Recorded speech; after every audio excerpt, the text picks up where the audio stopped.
Please rise, raise your hand. Yes, please. Thank you.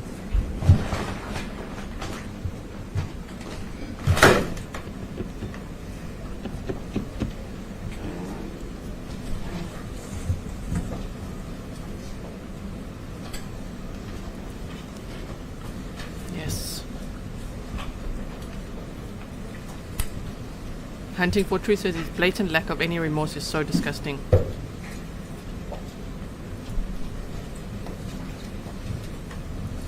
Melissa, I would like to. I've done a lot of coverage on that case as well, yes? End of July, I think. Thank you all. Please have a seat. Thank you. Thank you, Texas Horse Rescue. Oh, my word. Continue with the examination of Sergeant Benavides. I believe you still have him on direct. Mr. Ananiz, you may proceed. That is correct. Before the break, we were talking about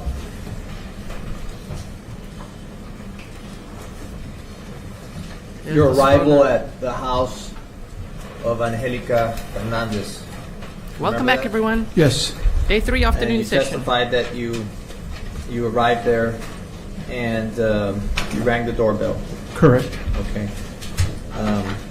Were you able to make contact with Ms. Hernandez? Yes, through the doorbell, I was able to make contact, identify myself, and talk to her.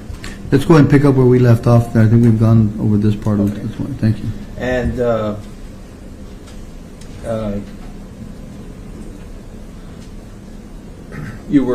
did you inform her about an abandoned car? Yes, I informed her that I was there checking up on an abandoned vehicle. What was her reaction to well, first of all, did you identify who you were? Correct. I identified myself as an investigator from Laredo PD, Okay. and I learned that the vehicle was not abandoned and that her sister, Grizelda, had it.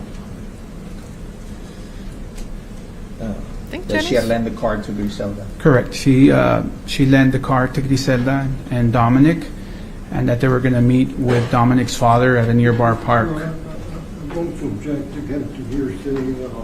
We're going, Eduardo's objecting. Well, keep your approach on this issue already. Se I got think this is the excited utterance, Judge, what you're going into. I don't. If I Well, I don't think I let him go over all of the, I think we went over all of the approach. The judge, listen to the judge sigh. We went over just a minute ago. Well, before lunch. No, put the mic off, sir. Yo, cameraman, put the mic off. Windrift, the true crime channel. Thank you so much, and thank you for being a member for 5 months. The true crime channel. Thank you. Eduardo, you're exhausting us. He's going to object because they've been over this already. Why? It's the afternoon session. They had lunch. They want to make sure everyone's on the same page again, right? Just take us back to where we were at. Even I do those recaps. There we go. Joshua Dodd says defense is a problem child. Yes, Alexis is the defense attorney that is stopping the flow. Jean says, sit down, Eduardo. Someone said earlier, she unleash his ponytail. And Denny Dawn says he's allowed to say what he asked the sister because it was her car. I know, right? Man. Johnny, man, your comments. You say Judge definitely had his double espresso. I hope you guys had a nice break. Thank you for coming back.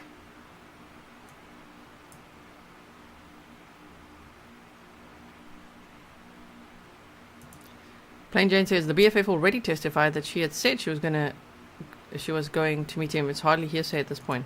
And I mean, the car was found there. It's not like, it's like the car was physically in that parking spot. Eduardo. I know he has to do his job. He's trying, but damn. Casey Cat, thank you. See, this, I like, okay, you say court is dark Monday, July 3rd and Tuesday. Are you sure? if somebody's local, was it you, Casey Cat, that called yesterday or the other day? If somebody's local and you could literally call the court, can you please ask and make double sure? I mean, I generally email them from the Netherlands. I could call here and there, but normally I'm live with you right now and the court's open. If you could call and find out, that would be good to know.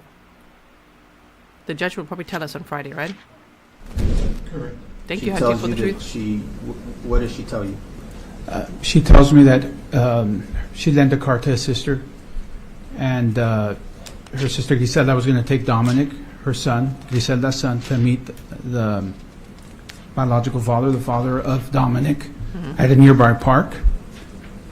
And I learned that the name of the father that she was going to meet, and that he was a U.S. Border Patrol, she tells me. What was that name? She told me Anthony Burgos.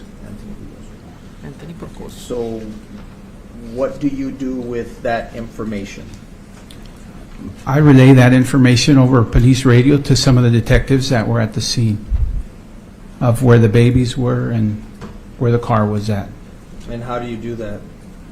I asked the sergeant and some of the detectives to go to our Channel 3, which is our radio communications, with different channels, but I specifically asked them to go to Channel 3 to communicate. Okay. My approach. I'm going to show you what's been marked at State's Exhibit 480. What's in? 480? 480. Do you recognize this CD? Yes, sir. Are you familiar with the contents of this CD? Yes, sir. And have you listened to it? Yes, sir. Thank you, Bonnie. They've got a CD? That exhibit's already been admitted. Okay. Permission to publish it, is that correct? In 2023? Sorry, but what? 480? CD. That's one of the ones that you did? 480, no. Oh, I'm sorry, go ahead. I'm going to, at this time, move to introduce State's Exhibit 480. The objection, 480. No objection. State's 480 is admitted. Permission to publish. Go ahead. Thank you. I got confused. Make sure you keep everything on your list. That way you can just point to it quickly. I haven't seen it. A CD. Okay, so what are we watching?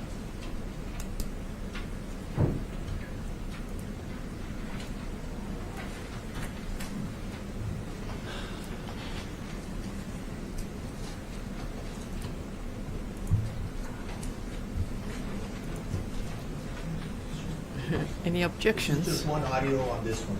Oh, an audio. Okay. Well, is there anything else inside 480? No. Wait a minute. Okay.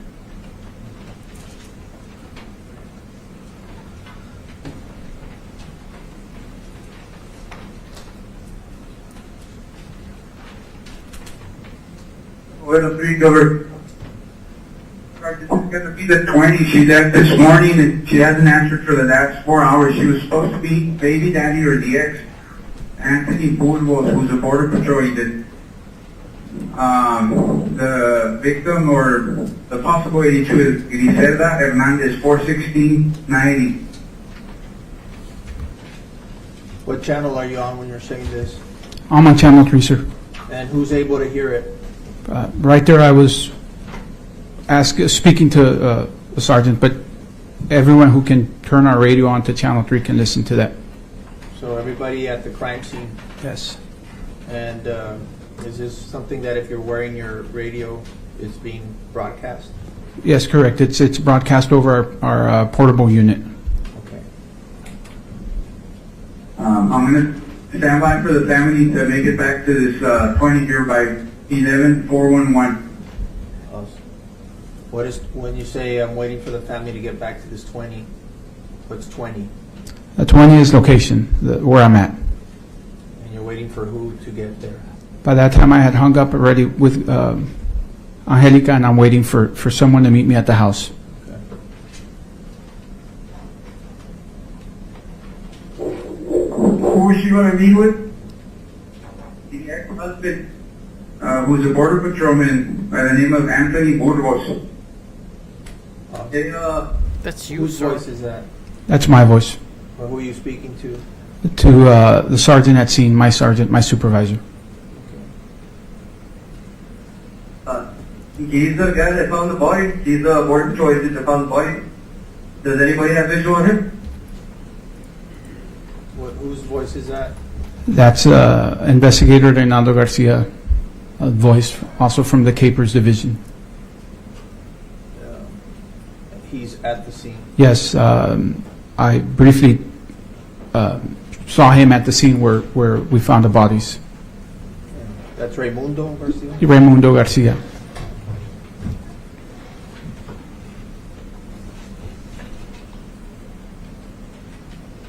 You said that unit here. Stand by. Do you know what tattoos on the left arm? Yeah, there's no tattoos on the left arm. Do you recognize those voices there? Yes, sir. And whose voices are there?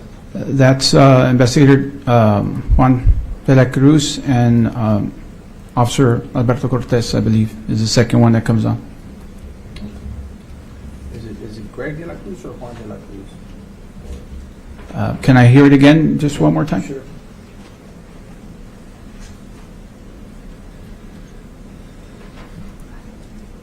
You said that unit here. Stand by.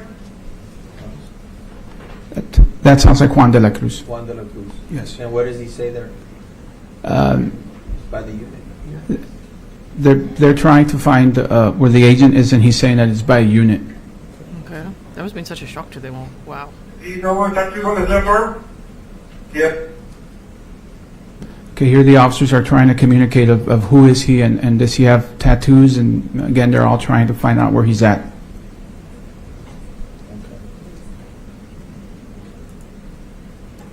There's no tattoos on the left arm? Again, This can be him. I was talking to him right now by Lori, and he was walking towards the McNaboe Park. Do you recognize that voice? that voice, I don't. That's fine.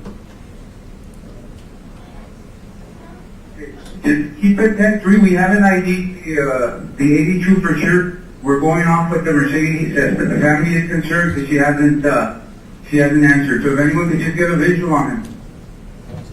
Ooh, get a visual on Keep him. it 10-3 because we haven't determined the 82. What does that mean? Explain to them. Again, that's police code. What I'm instructing the officers, once they have visual and where's he at or not, I'm reminding everyone who's listening to not broadcast this or stop transmitting, to keep it under wraps, again, Smart. because we haven't ID'd the victim at this point. We're going off a lead, my lead of the car, and that's what I'm explaining to them. Again, because there's other people and other agencies listening to that radio if it's out loud. What's code 82? Code 82 is deceased person. Because you said we haven't determined the 82. That's what you Yes, we haven't identified the deceased person on scene. We don't know at this point who it is. said. Okay. He's here by the vehicle. His car.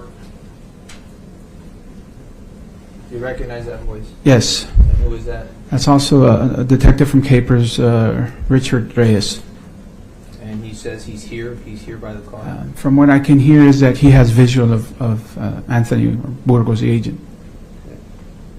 Burgos. 21 Gilbert.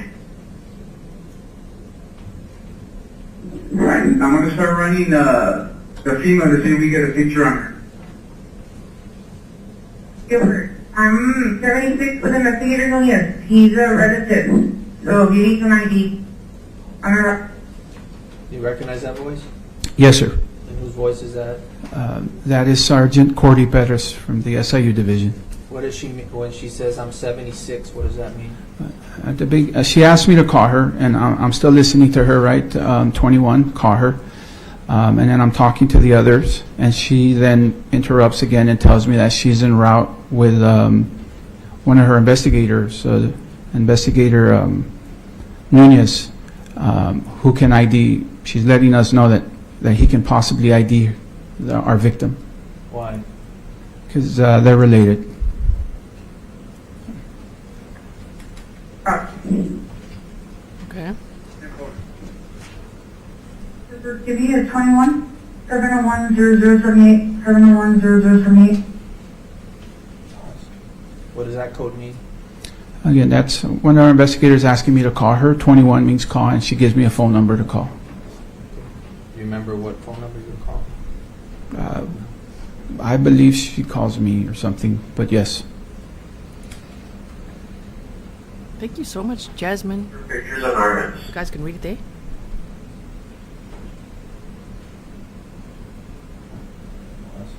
You said so picture in RMS. What does that mean? Someone is letting us know, I don't recognize the voice, but someone is letting us know that on our computer, RMS, our computer, our database, there's a picture of her.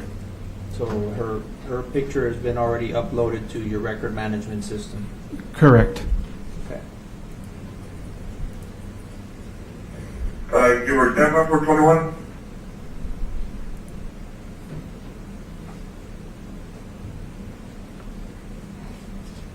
Mo, what's the DOB, Mo? 41699.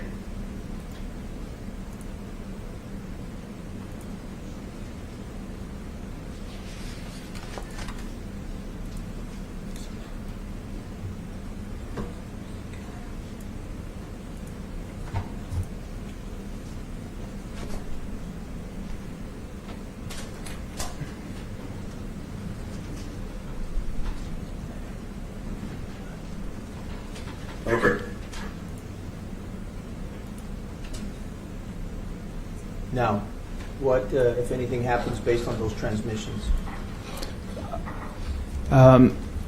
We try to ID her, right? We try to run, and you can hear in the conversation where they're trying to get information and date of birth, name, RMS. Everyone who's listening to this is trying to identify her and to see if it's our victim at scene. Okay. And then what happens next? I go to one of the units that's there at the house because we showed up with a unit, an officer, I can't remember who, and I go look at the picture of Grizelda. But again, I can't identify her because of how I saw her at scene. Where, she was full of blood and her hair full of blood. I couldn't identify her. Okay. Is she ultimately identified? Yes. Okay. And is ultimately is anybody detained or arrested? Yes, I hear over the radio and that Burgos is detained. Again, I'm still at Sierra Gorda, waiting for family and meeting family. And So you find out that Burgos is detained. Correct, Scott. yes, Okay. Now what else happens after this? What do you do? I remain at the house waiting for family. More families coming. Angelica arrives. I let her know that yes, in fact, I am from homicide, and yes, in fact, we are investigating a deceased person. But I let her know that again, we don't have the identity of the deceased person. Okay. And then? I remain unseen. For me, it feels like for a long time until they ID the bodies of Grizelda and Dominic. At that point, I wait for Sergeant Cordelia Perez and Investigator Nunez to arrive at the house. We meet with the family, and we give them the news of the deceased, Grizelda and Dominic. From there, what do you do as part of your duties on this investigation? From there, we give the family a little bit of time, or some time, and then Grizelda and correction, Angelica and her mom are asked to go to the station. I get a ride back to the crime scene because, remember, I walked all the way and then caught a ride, so my car was still at the crime scene. So I get a ride back to the crime scene. Okay. And what do you Thank do you, from Rochelle. From there, I assist the end part of the gathering of the evidence, and still we did one more sweep of the area. Detectives at scene are finishing up the crime scene, recovering and evidence and photographs, and I remain there until the crime scene gets processed and completed. After it's processed and completed, where do you go next? From there, I go back to our offices and meet with detectives And where are your offices? at our main station on 4712 Mayher. Okay. Do you continue working this case? Yes. What do you do next? I meet with one of the CBP Internal Affairs. They're relinquishing the 2 units that were recovered. Remember, initially those 2 units that were, when I walked to the crime scene that I point out, those 2 units were recovered as part of the evidence. I meet with a government official who signs over those units to us. Where were those units at that moment? They were in our Sally port. They're at the main station. Okay, and what happens at this, when you have a vehicle at your Sally port that is being investigated? Well, part of the process is for us to go in there, but when I'm back at the station and we're talking and learning from Angelica back at her house that Grizelda had 2 phones, one specifically that baby Dominic would play with, and then her phone. And we knew that those phones, after speaking to investigators and me being at the scene at the end, we know that those phones, we can't find them. So the phones, the 2 phones, Angelica and baby Dominic's, were not at the crime scene? Yes, correct. Okay. You have 2 kilo units now at the police station, correct? Yes. Is one of those kilo units kilo unit 66119 belonging to Ronald Anthony Burgos? Correct. It was at the Sally port. Okay. Tell the ladies and gentlemen of the jury what happens with that unit. So knowing that we don't have the phones at the scene or on her, I go into Burgos' unit and we process it for photographs, and that's where I find the 2 phones. Okay. Can you describe where the 2 phones were? They were in the passenger seat on top of a tactical vest around a backpack area and a pair of shorts on the passenger side on the seat. That's where he really pucked up. Burgos had the victim's 2 phones on top of his vest in the passenger seat of his truck. Wow.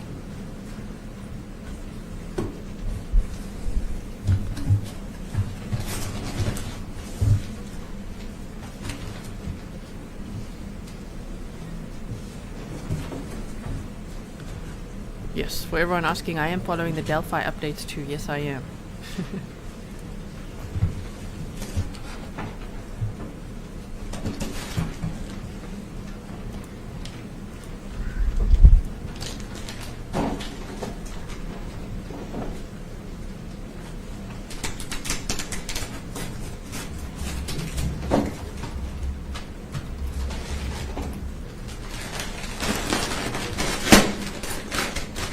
We're gonna see what the best, the bones.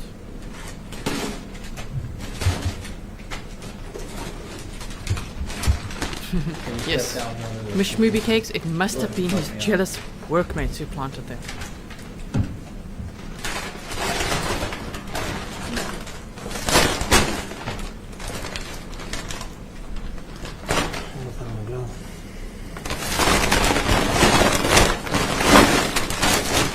Sorry for the rustling of the paper sound. It's loud.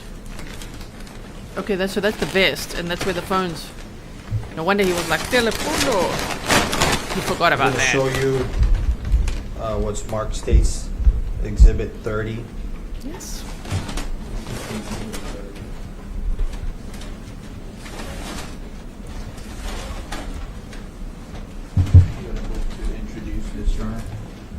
Exhibit 30. Any objection?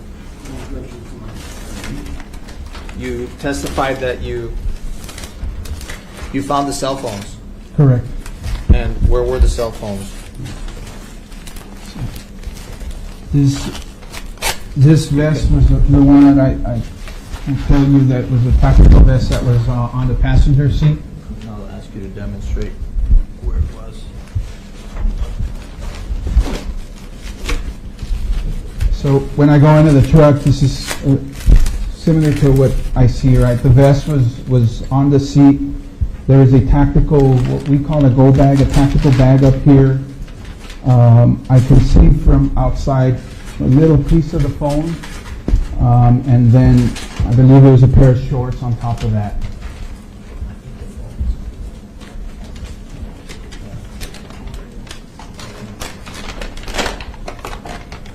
I'm going to also show you State's Exhibit 10.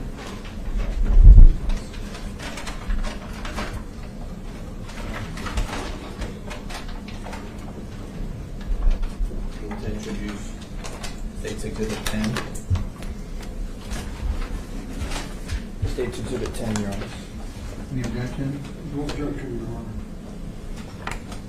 Admitted. Thank you.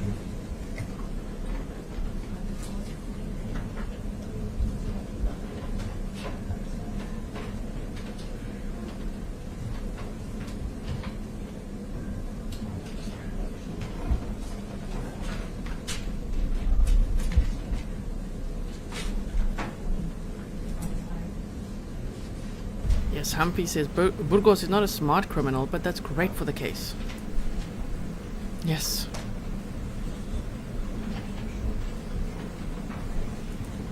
And Emily says, how will the defense argue the cell phone being in Anthony's car?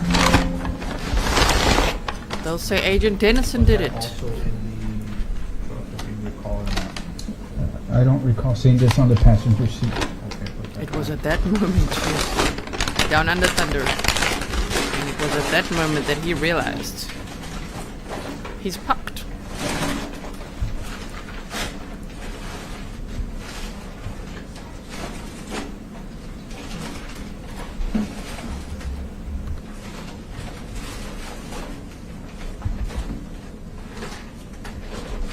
I'm going to show you what's been marked and previously admitted as State's Exhibit 50 and State's Exhibit 48. You pick it up. Okay. What is that in your hand? This is a Samsung phone that was described to me belonging to Grizelda. And where was that phone? This was laying somewhere here on top of the vest, covered by that bag and those shorts. Okay. Was there anything else on top of the vest? Was it just one phone? No, there was two. The one with the broken screen. I'll ask you to look inside State Exhibit 50.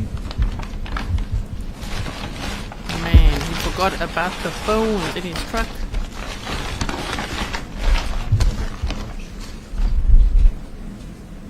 Don't touch that phone now, sir. Okay. What do you have there? This is the phone with the crack screen that I learned that Dominic was used to play with. And where was that? This was also somewhere, right? Not exactly like this, right? But somewhere on this vest, covered by that bag and the shorts. Okay. And on top of this, you said was a tactical bag and a pair of shorts Yes. covering the phones. Correct. So the phones were hidden? I could see a little bit of one, but yes, I couldn't see the second. Okay. And this was in Burgos' unit, correct? Correct. You can just put that.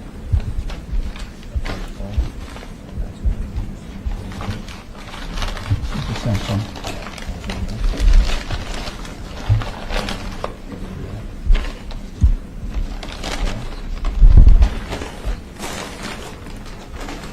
Yes. crimes, it's always the little things that mess you up, says W.I. Oh. Yeah, the little things. This does not look good for all running. No, it doesn't. You guys can see the witness name, right? I'm putting it in the bottom right corner now.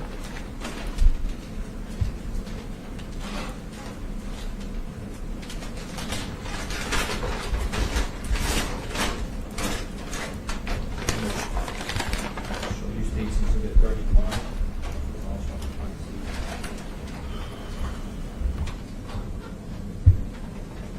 So we're going to move to introduce State's Exhibit 31, Your Honor. No objection, Your Honor. No objection from Eduardo. We're going to take out what's in here. Okay. And lay that across where you... I don't remember if it was up or down, but it was somewhere up here, on top of that, with the phone's under here. So the phones were under this tactical vest. Yes. Okay. I'd also like for you, before you sit down, to hold up the vest and show the name on that tactical vest to the jury. What does it say? R. Burgos. And then Burgos. the CDP badge and the regular guy up here on top of the patch. Okay, thank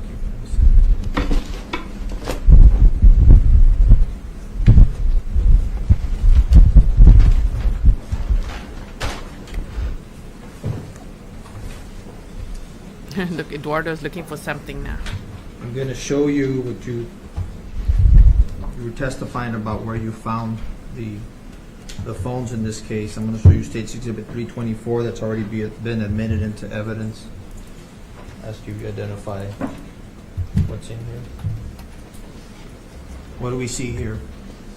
Again, like I laid it on the chair, right? The vest on top of the chair, the tactical bag on that vest. Okay.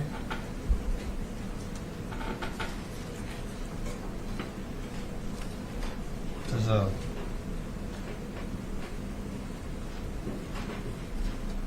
close-up.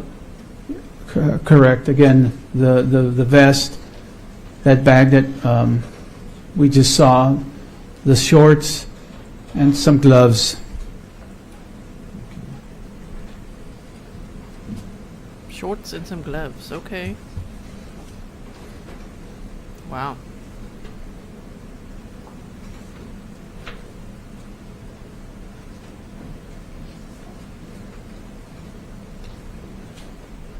I'm going to show you 336 State's Exhibit. I wonder if Burgos really thought Are you able to see there? Yes. anyone would believe it's just random people What that do you attacked see? them. Again, this is the tactical bag, the vest, and what they have. What we did here was remove the shorts, and you can see where the phones were. How many phones? 2 phones. Okay. I'm going to show you 335. It's different angle, or maybe a little bit more zoom in, but yes, the 2 phones. Okay. 334. It's a close-up, right, from the previous photo. You see a box of ammunition now, and then one of the phones. Okay. And I'm going to show you 294. What is that? That's Kilo Unit 66119. Who was that assigned to that morning? That's Burgos Unit. You can also see the light fixture that identifies it as that same unit. That's Burgos' truck. Now, once you have the cell phones, or you see the cell phones, you're there as a capers investigator, homicide detective. What do you do? So we finish processing it just with photos of the truck, and then I recover the 2 phones. Once I recover both phones, I take them to our forensics unit, where we get DNA swabs from them, because one of them, or Both of them, I believe, have blood on them. Okay, can I approach you on it? Yes. I'm going to show you, before we wrap up your testimony, to look at State's Exhibit 337. Flip it over. Turn it over. Put it down. 338. 339. I wonder what Eduardo's gonna say, huh? 40. With those phones in this truck, man, what are you gonna say about that? 342. Brianna, welcome to membership. 343. You were like Fury. 344. 345. 346. His name is Fury, for anyone who's new. Yes. Do you recognize those photos? Yes. Do they fairly and accurately depict the condition of what is contained within those photos on that day? Yes, I do. And have they been altered or changed? Different in any case, way? but interesting, No. Daddy Dawn.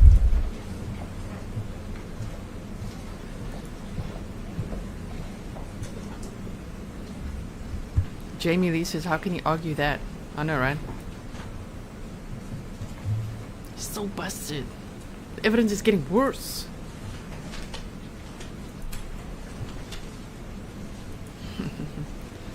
Deputy Dewar says Eduardo's gonna move to impeach the witness.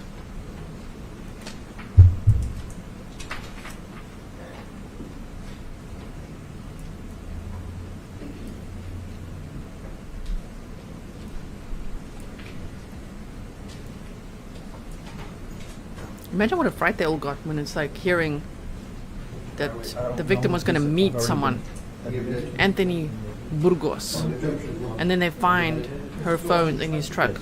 Okay, just double checking. Okay, I'm going to show you now what you saw on 347. Do you recognize this? Yes. Okay. Do you know whose phone this was? If you know. I would need to see the top, sir, just to see the make. Was a Samsung, right? Okay. Samsung. It's S7. it's a Samsung belonging to Grizelda. Thank you, Rochelle Now- Helsinger. Did you mentioned something about a DNA swab, correct? Yes, sir. Why would you need a DNA swab? Because I believe that what I'm seeing here on some of them was blood on them. Your Honor, can you Yes. step down and show on the Elmo where he sees the blood? Or where he See spots it. the blood? Here.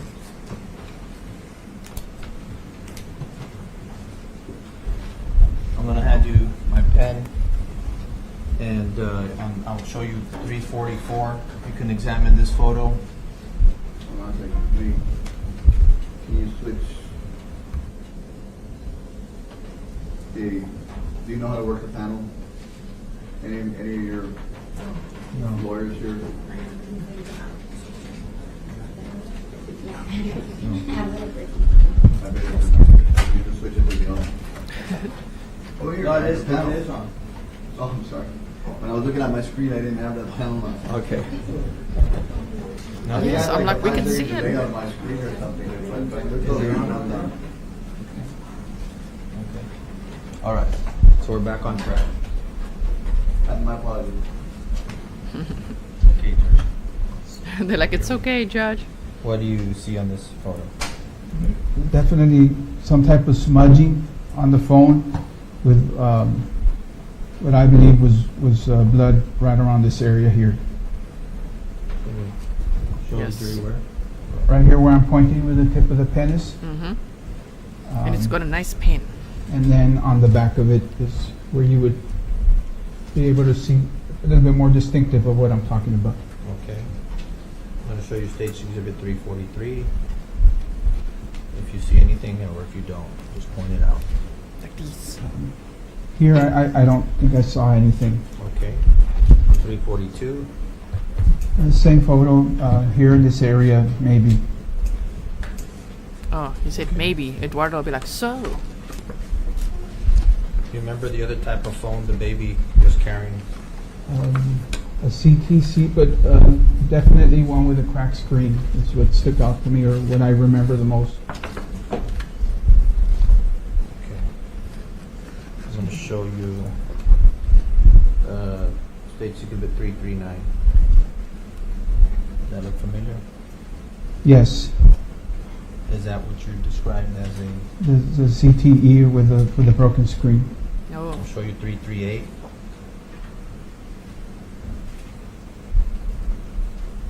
That's it's the same phone, right? A broken screen, some smudging. Okay, and this would be the one the baby had?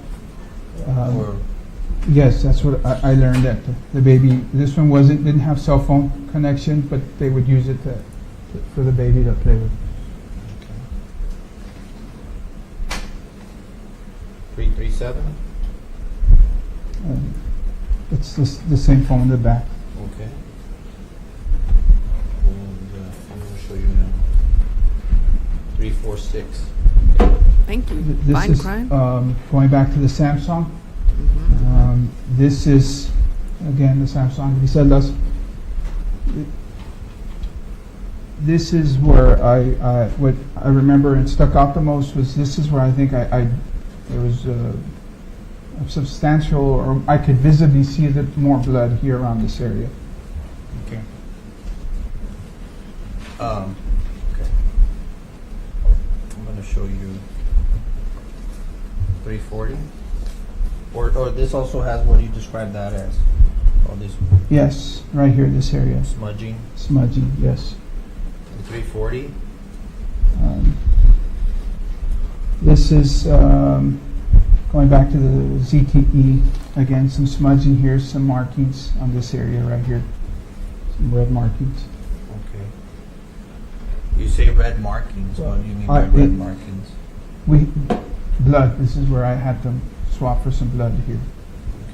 And finally, State's Exhibit 341.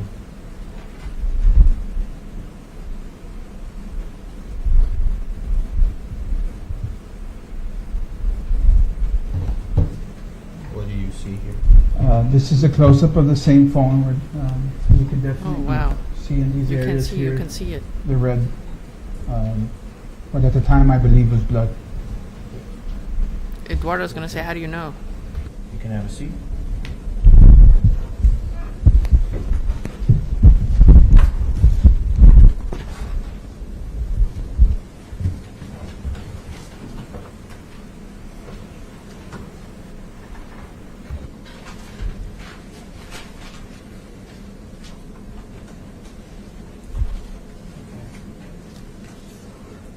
Were these phones eventually sent off for DNA swabs? Hopeless. Yes. And without discussing the results, do you know if you guys were able to receive any results on these phones? I wouldn't know, sir. Okay. Who was the lead detective in this case?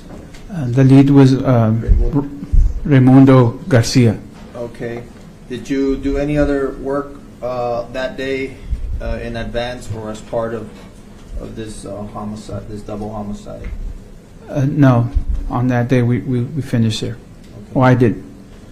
Did you do any other? Did you have any other duties or responsibilities as part of this case? Just assisted with the evidence and assist Ray with the investigation through the process. Okay. All right. I pass the witness. I don't have any questions of this witness, Your Honor. Sergeant, thank you.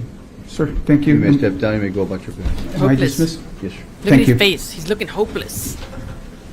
He's like, oh man, I think it just all hit him. Yeah. He's reliving it too. The way he messed it up. We're on our mic back.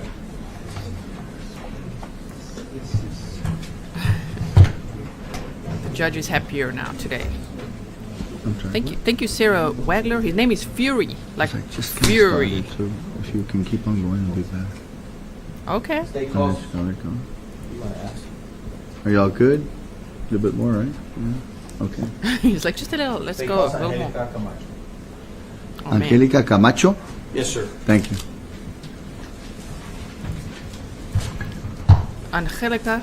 Comacho.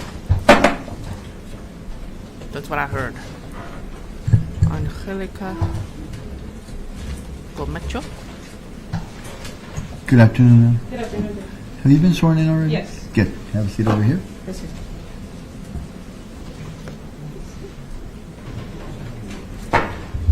Take a seat, pull your chair up to the mic, and we'll get started. Let me look. Angelica Jenny, may I proceed? You may. Thank you. Camacho. Okay, I got it. Good afternoon. Ms. Camacho, will you please state your full name? Yes, Angelica Comacho. Will you get a little closer to the microphone? Yes. Okay. And I'm sorry, you said your full name was? Angelica Comacho. And Ms. Camacho, how is it that you're employed? I am currently a criminal justice teacher for a local school. Okay. And back in 2018, April of 2018, were you employed with the Laredo Police Department? Yes, What were your duties at that time?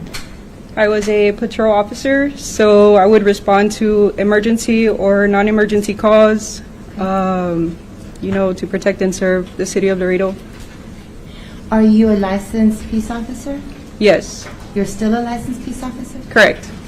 And so back in on April 9th of 2018, do you recall that day Yes, I do. and being called out to Father McNaboe?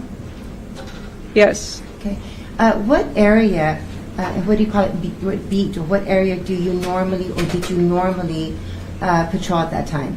So at the time, I would patrol what we call Beat 14, and that's basically all of Mines Road, anything from the overpass all the way to the city limits. So it could be Max Golf Course or mile marker 18. Okay. And back in 2018, how long had you been a patrol officer? I was a few months shy from 3 years. Okay. I'm not No, sure. it's not. Why not? You can put it up a little bit, so you don't have to lean over like that. Like that. Is that better? Yeah, you want to get a little You won't have closer? to lean like that. You'll find it. You're good. Yes. Yeah, thank you. You're welcome. And so, I'm sorry, the last question was, back in 2018, you had been on patrol for about 3 years? Yes, I was a few months shy of being there for 3 years. Okay. And so, what shift were you working that day, if you recall? Yes, that day I was working the morning shift, which was from 6 a.m. to 4 p.m.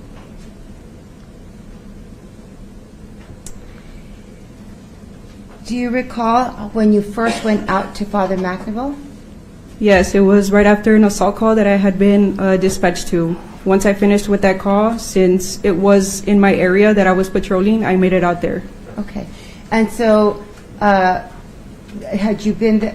Now, I think you had mentioned, or I'm just going to ask you, how many times did you go to Father McNaboe that day? Twice. Okay. And so let's start in the morning. Okay. What time did you get there? What was the first time that you went to Father McNaboe? The first time was around 8:50ish. Okay. It was a very slow morning, so I went to Father McNaboe Park that morning just to kind of see what was going on there. So I proceeded to go down Father McNaboe, and I turned right, and I went all the way down to the roundabout, and I parked there. Okay. Just a moment. Let's see if I can do this. I'm going to be showing you what has been admitted to evidence of State's Exhibit 97-1. Is it map time? It's probably going to be map time again. Hello, everyone. Thank you for joining. If you're only joining now. Yep, it's map time.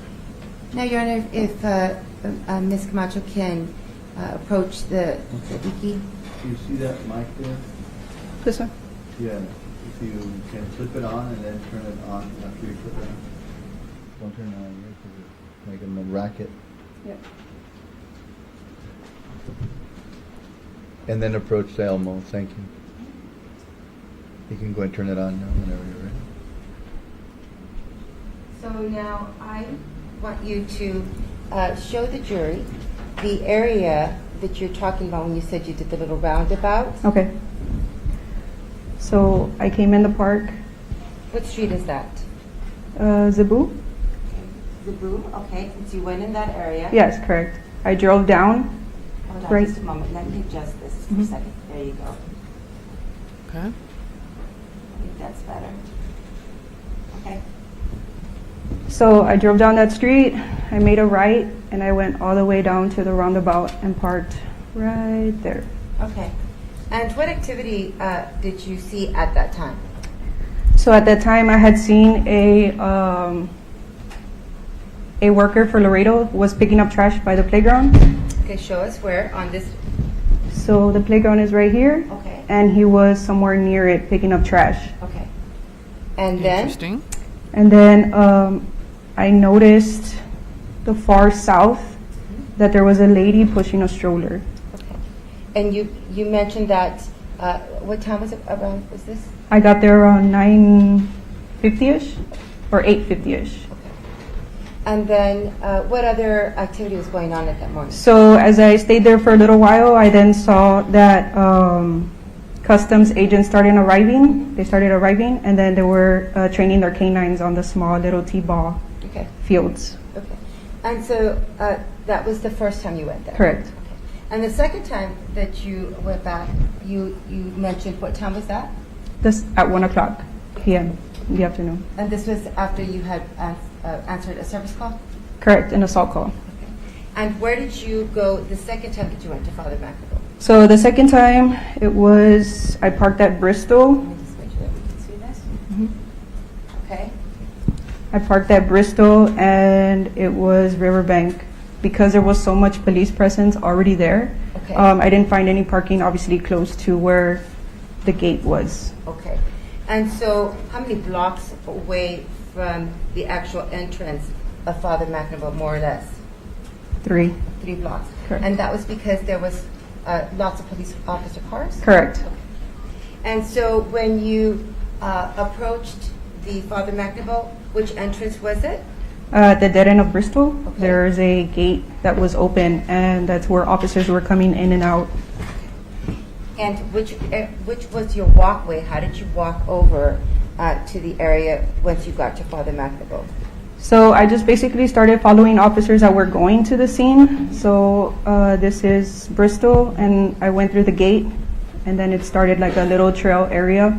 I walked westbound, and then kind of curved south and ended up here at this island.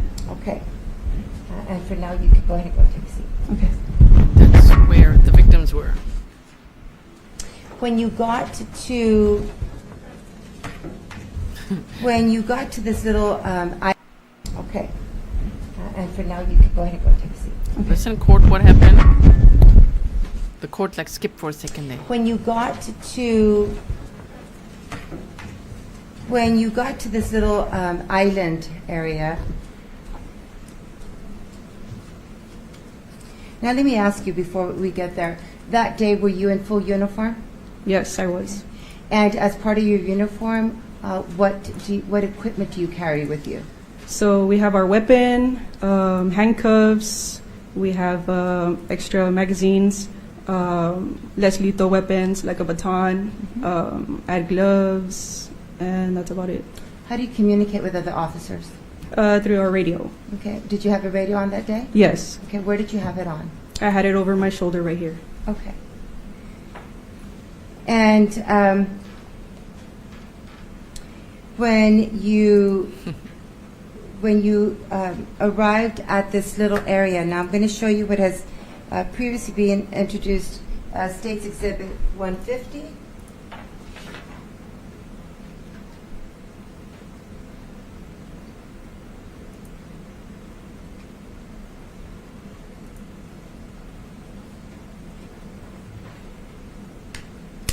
Is this the area that you said that you went to? Yes.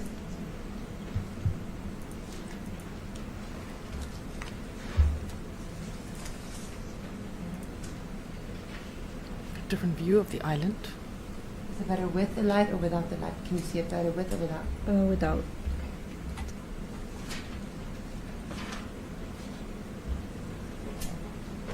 So, where is this what it appeared to you Or this is the little area that you said you went to? Correct, the small little island. Now, this is State's Exhibit 150. The small little island, what is in this little area of the small little island? When I got there? Yes, what did you see? So when I got there, I approached my sergeant at the time, who was Sergeant Guerrero, my lieutenant, and Sergeant Colchado. So I approached my sergeant and I told him, "Hey, Sarge, what's going on? Like, fill me in since I just got here." And he told me, "Oh, it looks like there has been a murder." And I said, "Really?" And he said, "Yeah." He was like, "It's a female victim and a baby that's about 1.5 years." Wow. And I told him, "Oh, okay. Well, I'll take the case then, since it's my area, right? I'm in charge of that area. Like, I'll take the call." And he was like, and then my lieutenant said, "No." He's like, "Call Officer Martinez because he has a rookie and let them be primary on the call." And I Okay. said, "Okay." So then at the time, my sergeant was like, "Well, do you want to go see the bodies?" And well, to me, since I wasn't going to be primary, I told him, "No, it's okay." Okay, now, let me go ahead and ask the next question. So, you found out that you weren't going to be the primary. Correct. So, did you remain in this little area? You were not close to the bodies then? No. You were just maybe on this, Yes, correct. behind, you see these 2 units there? Did it look like that day? Yes. Okay. And so were you closer to this back area of this little island where the units were? Or were you on this side of the area? Correct. I was on that side. Okay, so on the little road that was furthest from the river. Is that correct? Yes. Okay. And so what did you do next? So after my sergeant asked me if I wanted to go see the bodies, I had told him no. I just felt like it was going to hit me hard because I had just had a child 4 months prior. Okay. So I told him, "No, that's okay." We stayed there talking, and then across from me, about 15 feet, I could see a Border Patrol pickup truck and a Border Patrol standing next to it. As my sergeant and I continued talking, Hold on, let me ask you. Was this the only Border Patrol that was there, or were there other Border Patrol agents? I don't recall. I just remember seeing the Border Patrol pickup truck and one Border Patrol standing next to it. Okay. As we're standing there, I see a Border Patrol approach my sergeant and I, and he starts talking about how he's the one who found her, talking about the female victim. And he says, "Yeah, I also found a shoe in the brush, but I didn't think anything of it, so I just threw it back in the brush." And he said, "You know, we get a lot of people who are always walking out here, so I didn't think much of it." Okay. He said a lot. He said a lot. Did your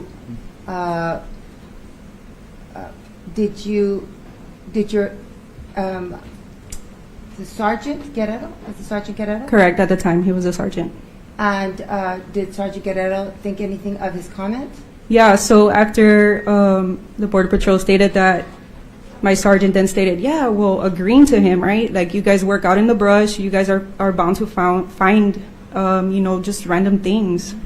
So as they were talking, I kind of glanced over at the Border Patrol who was talking. I didn't know him at the time, obviously.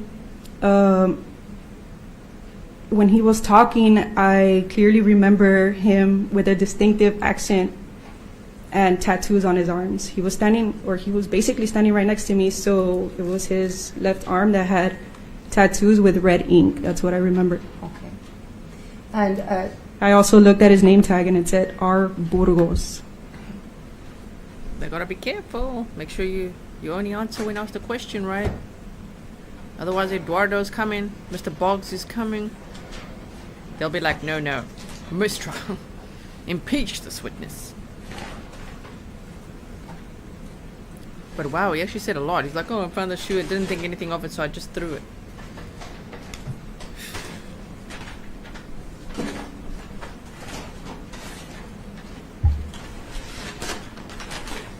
let me show you what has been marked as State's Exhibit 10. Oops. Oh no, you're touching it without a glove. Don't touch it without a glove.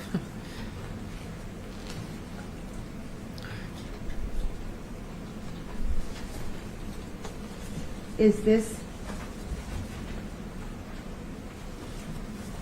the name tag that you're referring Look. to? Correct. Eduardo and them got excited there about the glove. And so this was the Border Patrol agent that approached you? Correct.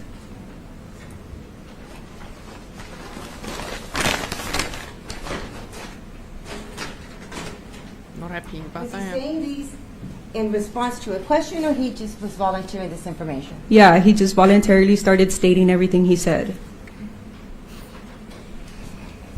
And did you stay in that area? No. Okay, so I will ask if the witness can approach this area. Do the map. mic again?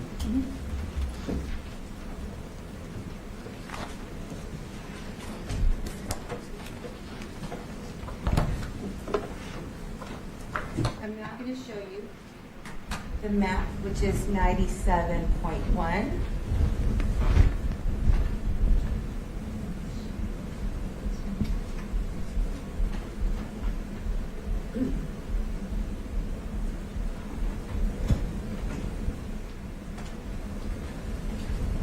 So, how do I make it smaller?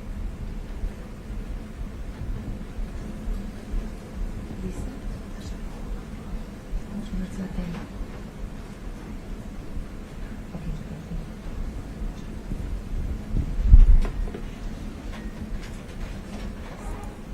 Jean says, yeah, trying to get his DNA everywhere on purpose to explain So it. can you find Mhm. the location that you were, where we were talking about just a second ago, where you were, and I'll ask you to use my pen to show me where you were when you first got there, the little island that you were referring to. Right here. Okay. And then, which way did you go? Where was it that you were going from this area? So when my sergeant told me that I wasn't going to be primary on the call, he told me to go find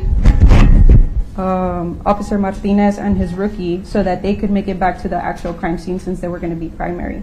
So I told him, okay, well then let me go see if any other officer needs help. You know, I didn't know how far the crime scene was, so I just started walking. I just started walking from the island here.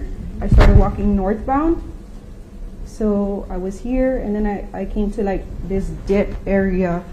And so I started walking there, and it led me to this big open, I guess it was like a soccer field. I walked all across the open field and made it to the dead end of Lorry Road and Allen. Okay, so you walked through the soccer field. Correct. Okay, and then where exactly were you here on the Right here. Lorry entrance? Yeah, it's kind of like a little cul-de-sac at the very end. So when I get there, I see Officer Martinez and his rookie, and CSI Villarreal and Frank Lopez. Okay, so now I'm going to show you, that's it, because I'm going to now show you some images from there. So I think you can take your seat. Thank you.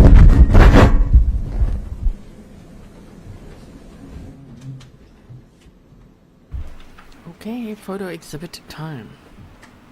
Now, Ms. Camacho, when you said it was like a little cul-de-sac, let me just, because both of these, this is State's Exhibit 174. Do you remember seeing this red container in a Connex box? No, I don't recall. Okay, do you remember, okay, so is this the soccer field you were referring to? Yes. Now, I'm going to use this as a point of reference because it's in here as well. Do you see that? Yes. Okay. And so you cross this soccer field, and this is the area that you went through. This is State's Exhibit 174. Is this the area that you went to? Correct. Okay. Were you securing, or did you go to this area? Do you recognize what's State's Exhibit 274? The gate, I don't recall. It was probably open. Okay, but were you? Was this the area that you were in, or you were further into? You were further. I was further down the cul-de-sac, literally where it's like going around. Right here? No, at the dead end of Lorry Road and Right here? Allen. Correct. So Right where the blue line ends, that's where I was at. Okay. Okay. So then this is where you were. Correct. And when you arrived there, was anybody securing that scene? Yes, so Officer Martinez was there with his rookie, and like I mentioned earlier, CSI Villarreal and CSI Frank Lopez were there. I believe they were starting to film because I heard them trying to look for stroller marks on the floor. That was the first time I ever learned that there was a stroller involved. Okay. So Officer Martinez and his rookie took off to where Sergeant Guerrero was, back at the crime scene, and then I stayed there while they started filming, and they made their way to the crime scene. Okay. And so while you were there securing the Lowry scene, right, the Lowry entrance. Correct. Okay. How were you securing it? Did you have a unit or you were standing there? No, I was standing there by myself. Okay. And at first it was Villarreal and you said CSI Frank Lopez. Lopez. They were there for a while and then they moved on because they were filming stuff. Correct. Did you come in contact with anybody? Yes. While I was securing the scene, I did notice a Border Patrol agent in full uniform approaching me from the soccer field, the big open area. Okay. Okay. And did you recognize this individual? So as he started getting closer, I did recognize that he was the same Border Patrol agent who I had spoke with earlier that day. As he starts approaching me, he asked me if I know if the cameras have arrived there. Okay. And I told him, actually, yeah, but they're parked by Bristol, so you have nothing to worry about. And I proceeded by saying, man, that's crazy, like talking about everything that had happened that day. And he goes, I know, right? He's like, I'm the one who found her. I was heading back to the office because they had called me to go back in. And he's like, me and my partner had came across the female first, so I go up to her and I kind of like I shake her and he does this, Okay. and he's like, I kind of like turn her over to see if she's alive, and I notice that she's not, so that's when I called it in, and I was like, oh man, that's crazy.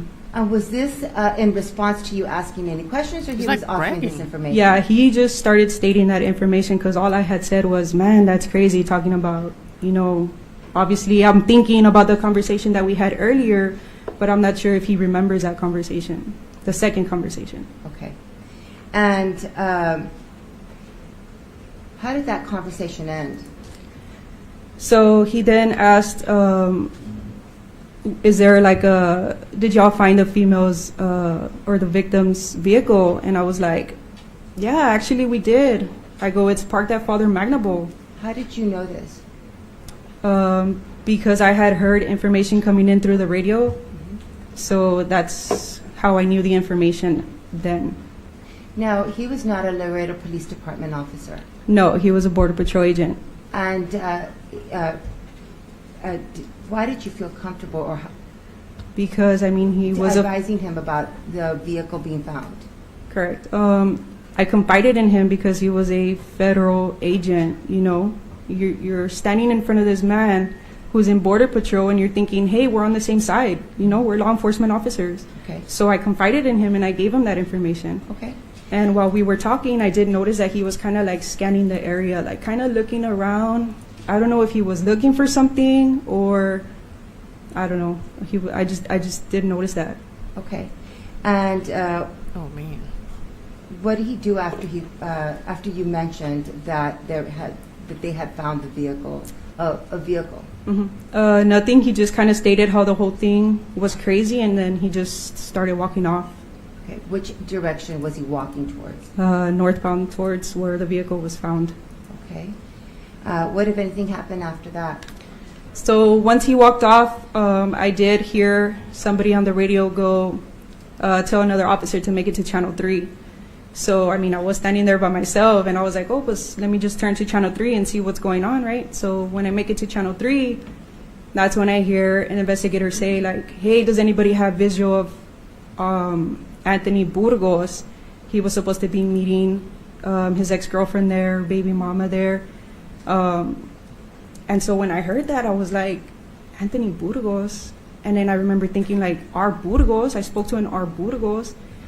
And then I just hear Rabbit come on the radio and was like, hey, that's the guy. Hold on. Who's Rabbit? Investigator Raimundo Garcia. Okay. And so what did Investigator Garcia say? So he said, hey, that's the guy who found the girl who called it in. So at that time, my heart dropped and I was like, what the, right? So I was shocked. You just gotta did that cause you just to answer do the anything? question, right? Yeah, so after I heard that, I went on the radio and I was like 10-4, like he was just here. He's walking towards the park where the vehicle is parked. And so after you made that radio transmission, did anybody get close to? Did you have any contact with anybody else, or did you remain there at the Lowry entrance securing it? Yeah, I remained there, and then I remember internal affairs from Border Patrol passing by and just basically telling me not to let anybody else in and out, and if they have a problem with it, to give her a call. Okay, but this was time-wise. Already how after. much time had passed before we had you had another agent advise you to not allow anyone in? A while, I believe it was over an hour, I want to say.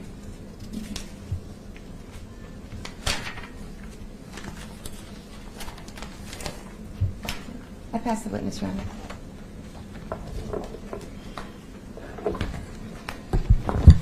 Good afternoon, Ms. Camacho. Good afternoon. Here we go. Ms. Camacho, you stated that you saw a woman walking and pushing a stroller at Father McNaboe Park at 9:56 a.m., correct? Correct. What area of the park did you see this woman in? What was that? In what area of the park did you see her? Where I was parked, it was further south. And can you tell us the approximate distance from the area where she was walking to the crime scene? No. A quarter of a Would you be mile. able to point it out on this map? Where I saw her? Yeah. Sure. May she step down, Your Honor? Sure, go ahead. Do I take the mic? If you think that you'll need it, just make sure you say it loudly. If you're going to be there for an extended time, then I'll ask you to come back and get it. Okay. Oh, you got it already. Okay.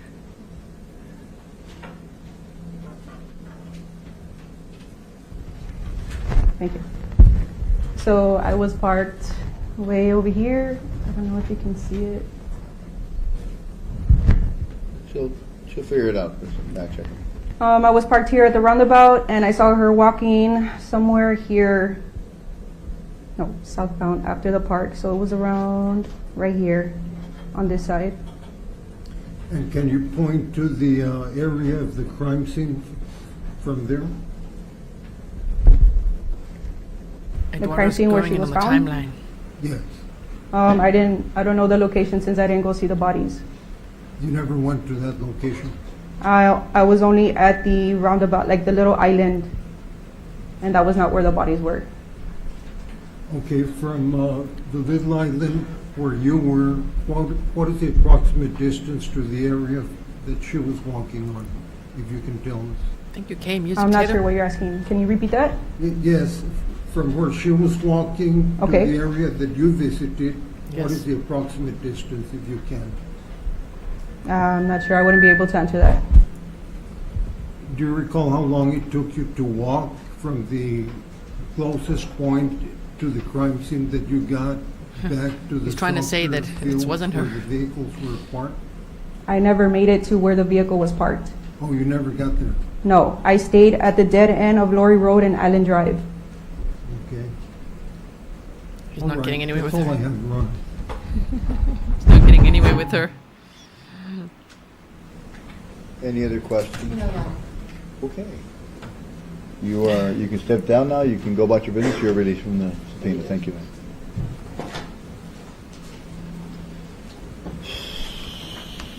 Okay. Probably time for. We really could push another 30 minutes, but I don't know how the other witnesses are going to go, and I hate to interrupt it. So let's go ahead and take a quick break, and then we'll take it from there. 10 minutes.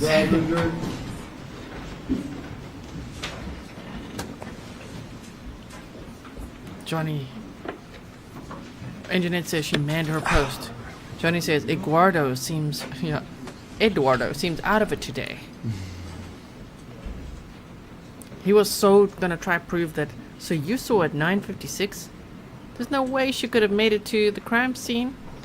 The victim couldn't have made it there in the time that the prosecution is saying it happened. Because then it would throw out everything else. But like, oh man, at least he got nowhere with it.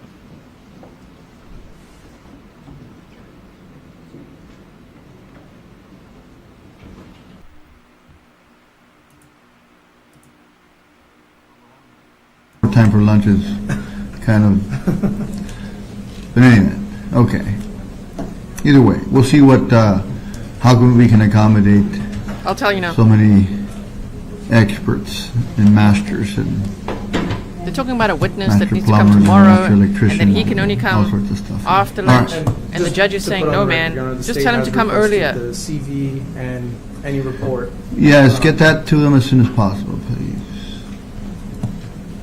Okay. There was no sound for some of it, but there was for some of it. Sorry about that. Your witness is ready, right? So remember, they're talking about having a hearing tomorrow. Okay, witness is ready. All kinds from the defense. You can hear now, right? It's all boosted and all loud. Sound is on. In the courtroom, sound is on. Look at the judge making the eyebrow.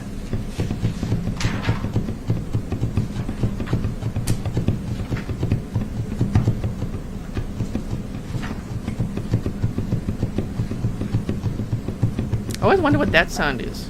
Is that like the judge tapping the table? Or what is it? You guys want to adjourn? Now they're probably quiet again.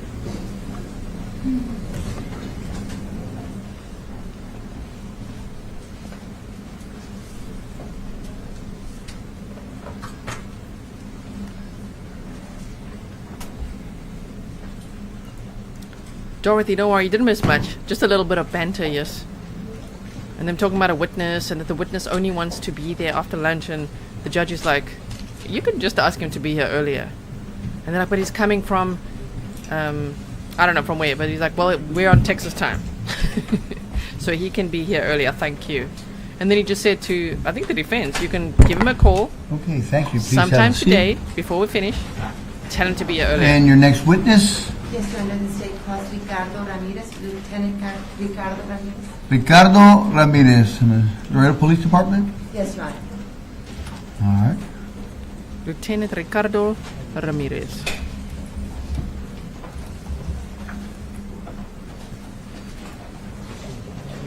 Lieutenant Ramirez, good afternoon. You've been sworn in, sir? Yes, sir. Yeah, come on, have a seat over here, sir, please. Thank you. Welcome back, everyone.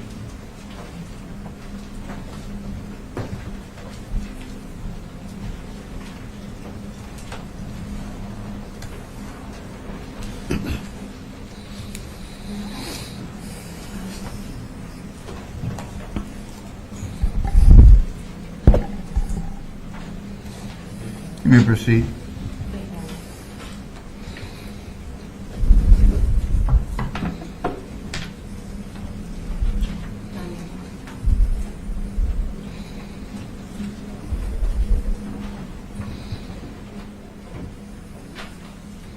I'm sorry, Your Honor, I'm just looking for that map that you used. I have it here.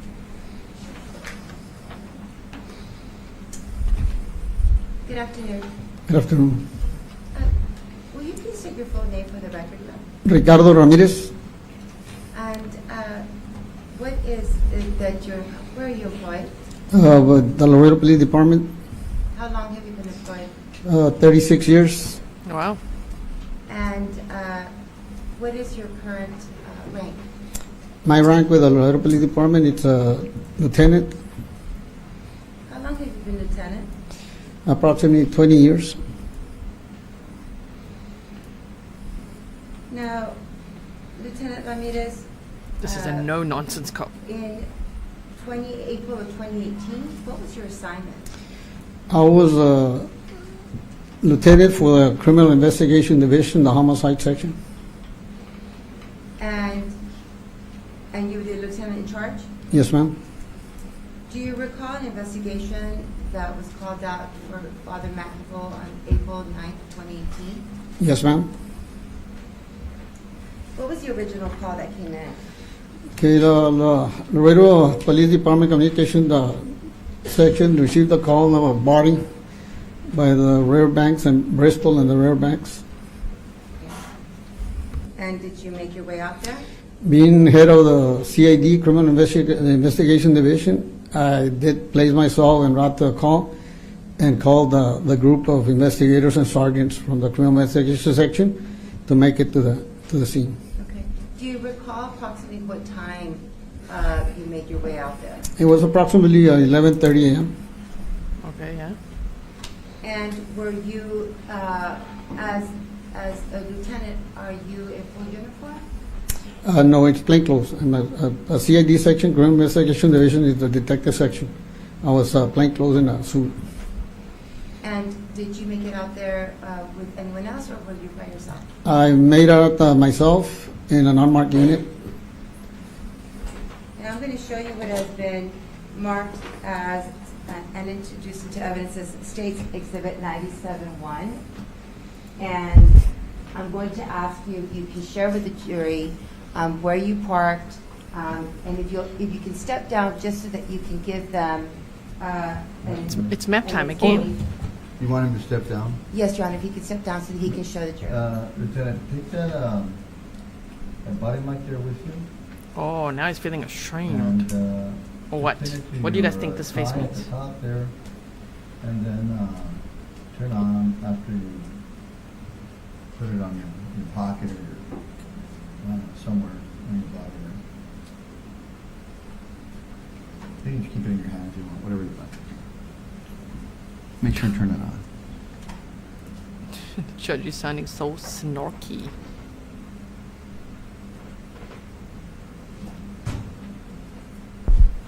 It's on. Lieutenant, when you arrived, will you show the jury where you arrived, which path you took, and where you ended up parking? It's like, Okay, when I arrived, I went all the way from Bristol, which would be this section. I went down into the rear banks, and I parked alongside this area. Okay, so this is, let me see if I can show you this.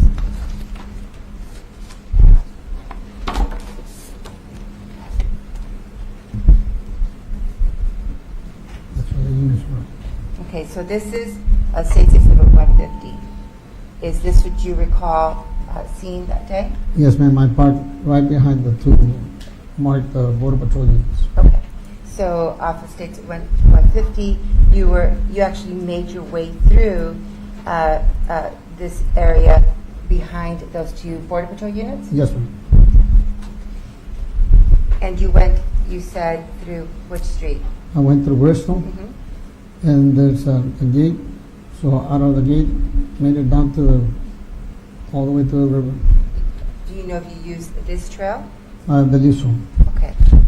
And then once you were there, did you move your unit from that area throughout the day? No, ma'am. So thereafter, did you walk through this area?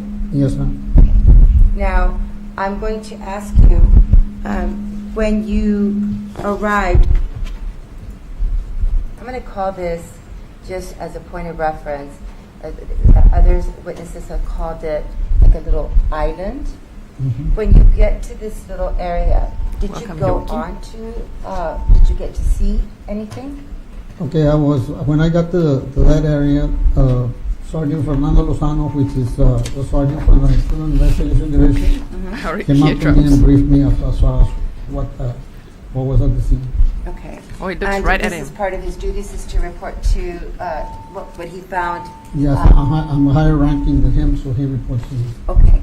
And so, did you get to see the when you said he staffed you or he advised you as to what was going on? Did you actually see the bodies? Yeah, we did a walkthrough without disturbing any evidence. We did a walkthrough on what actually we had in hand. Okay. And now, did you get to see, what exactly did you see? Did you see any police presence?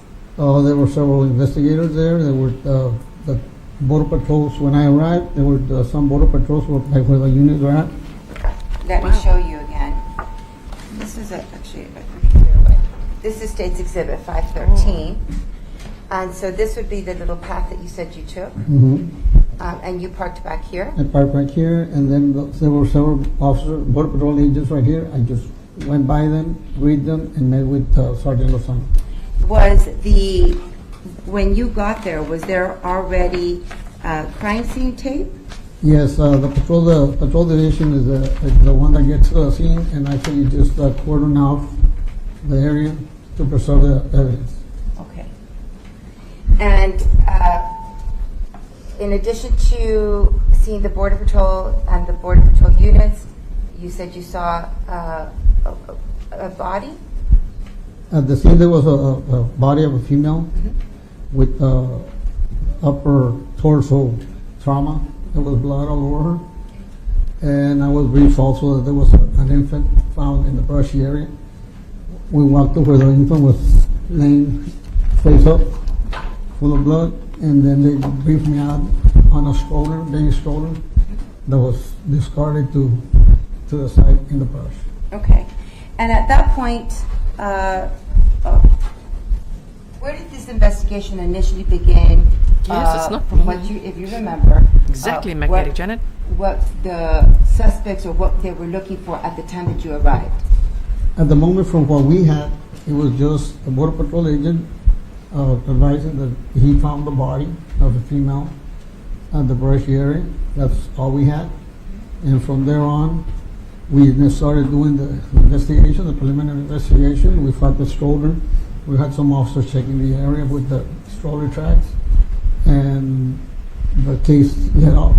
Now, the fact that that the bodies were found near the river, did that influence anyhow the investigation? Oh, well, not really, based on what we had and the way the baby was dressed and the stroller's condition. I mean, it didn't merit anything that's being from Mexico. Okay. Now, I'm going to ask you, so did that prompt you to do anything? Did you react in that in any way? Yes, ma'am. At that moment, I requested for officers and investigators to search the general area, either for witnesses or a vehicle that might have been left or abandoned. Okay. Do you recall who you asked to do this to? Yes, ma'am. I instructed Sergeant Vicharelli, who was in charge of the jacket section. He has his investigators. They went over, they were searching, and a few minutes later, they called me up and advised me that by Father McNaboe, there was a white Mercedes abandoned in the parking lot. Yes. And do you recall how you received this information? Was it from Vicharelli? Yes, Sergeant Vicharelli related to me via phone that he had found the vehicle, that it was parked, and he had what he mentioned, the cuartitos, which is the side markers and brake lamps on, leading to believe that that vehicle was there for quite a while. I like that look that gives him. Your Honor, may I approach? Approach. It is. Oh, that microphone. That microphone the lieutenant has on, Lieutenant Ricardo Ramirez. You don't mess with him, right? Get that vibe. You do not mess with Lieutenant Ricardo Ramirez. Oof, that microphone though. The CC is on, Amy K. The setting is, it's on, it should be on. If it's not working out, sorry. It's all set up. Maybe it's just all that. Sure, giving our eardrums a little bit of a break. But from that photo, you could see it was a very isolated little island area. Every time they say little island, right? That the defendant allegedly lured them to, right? You probably thought no one's really going to drive through there, especially not for a little while. Okay. Let's look at the detective. Look, he looks straight at him, at the defendant. He's like, he's looking at him. He's giving him looks. I like this guy. He's like, you're going down. Oh man, Eduardo, what is it now? Jammy Billy says if two mics are on and they are too close together, then feedback occurs, the high-pitched noises.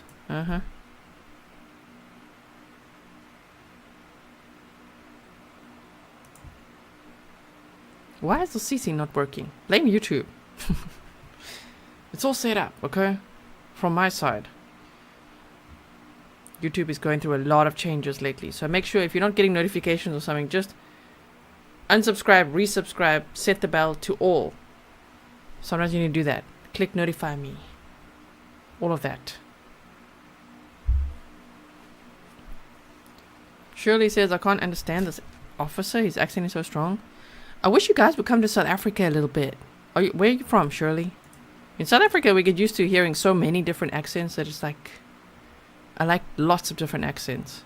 So we'll hear. But he was talking about being called out there at, he got there around 11:30 a.m., going to that island, that he responded to the scene because there was a deceased female. He said that she had lots of injuries to her torso. There was blood everywhere. He found a stroller. He heard about the baby's body being found as well. That's what he was talking about.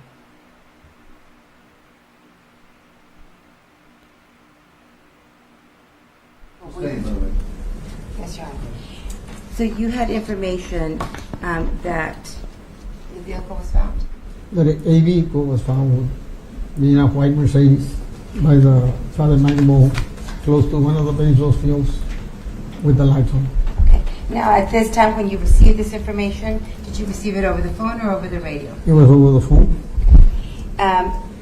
Were you sharing this information with others there? I was there with Sergeant Lozano. And right after that, when she provided the information, I decided to walk over to Father McNaboe. Will you show us the pathway that you used to get to Father McNaboe? Okay, from here, I walked the trail all the way up, to the east, and then I went north on it, all the way to where the baseball field is at, which is a long ways. Did you walk this by yourself? So I was walking on the field. I met up with Officer Greg De La Cruz. Okay. Officer Greg De La Cruz. Which field? I'm sorry. Excuse? Which field? Because let me just ask you real quickly. How many fields or baseball fields or sports fields are there in this area that we commonly refer to as Father McNaboe? Okay, Father McNaboe, it's an approximation of 54 acres. It's an open field that has several baseball fields, basketball fields, football fields, kiddie parks. So I would say this was a soccer field. We were walking on the soccer field, that's where we met, and we kept on walking. Like I relayed to him that there was a vehicle part of the baseball field. Okay. So as we were walking to the baseball field, I myself noticed that there was a border patrol agent in full uniform walking behind us, a few yards behind us. Where did you notice him? Where were you? Right before we get to this field right here. And he started walking. He walked with us all the way to the baseball. Okay. And once you got to the baseball park, what happened once you got there, if anything? When we got to the baseball park, he still was behind us, and we just went down a little creek, a dry creek that's here, and we were waved by Sergeant Licharelli where the vehicle was at. As we approached the vehicle, the same border patrol agent was right next to us. Now, I'm going to show you what has been marked as State's Exhibit 511. Now, Is this a good the picture. baseball field that you were referring Yes, to ma'am. just a moment ago? Yes, ma'am. We were Okay. walking from this side all the way towards this soccer field. There's a little embankment here that we had to cross, and we can move to where the car was at. Okay. Now, when you arrived at this car, now let me just ask you, Kimmy's just give the Is man his this- own pen. the position of the vehicles that were there when you arrived at this parking lot at this time? When we were right there, yes. These cars were there? I don't recall if they were there, but there was a pickup truck, a black pickup truck, which is this one. Okay, so this is, we're referring to State's Yes. Exhibit 511. I'm now going to show you State's Exhibit 512. And this is the video or a photograph of what? What do you recognize? Yeah, this is the vehicle, the Mercedes, and this is investigator Richard Reyes or Rick Reyes unmarked unit, and this is actually a marked unit with a dashcam film. So is this the way the vehicles were positioned when you first walked in or walked to the parking area where the white Mercedes was located? Yes, ma'am. Now, I believe that's, now you may go ahead and take a seat. I can ask you the rest of the questions for you. Sure. Thank you. Turn that mic off that you're carrying around, sir.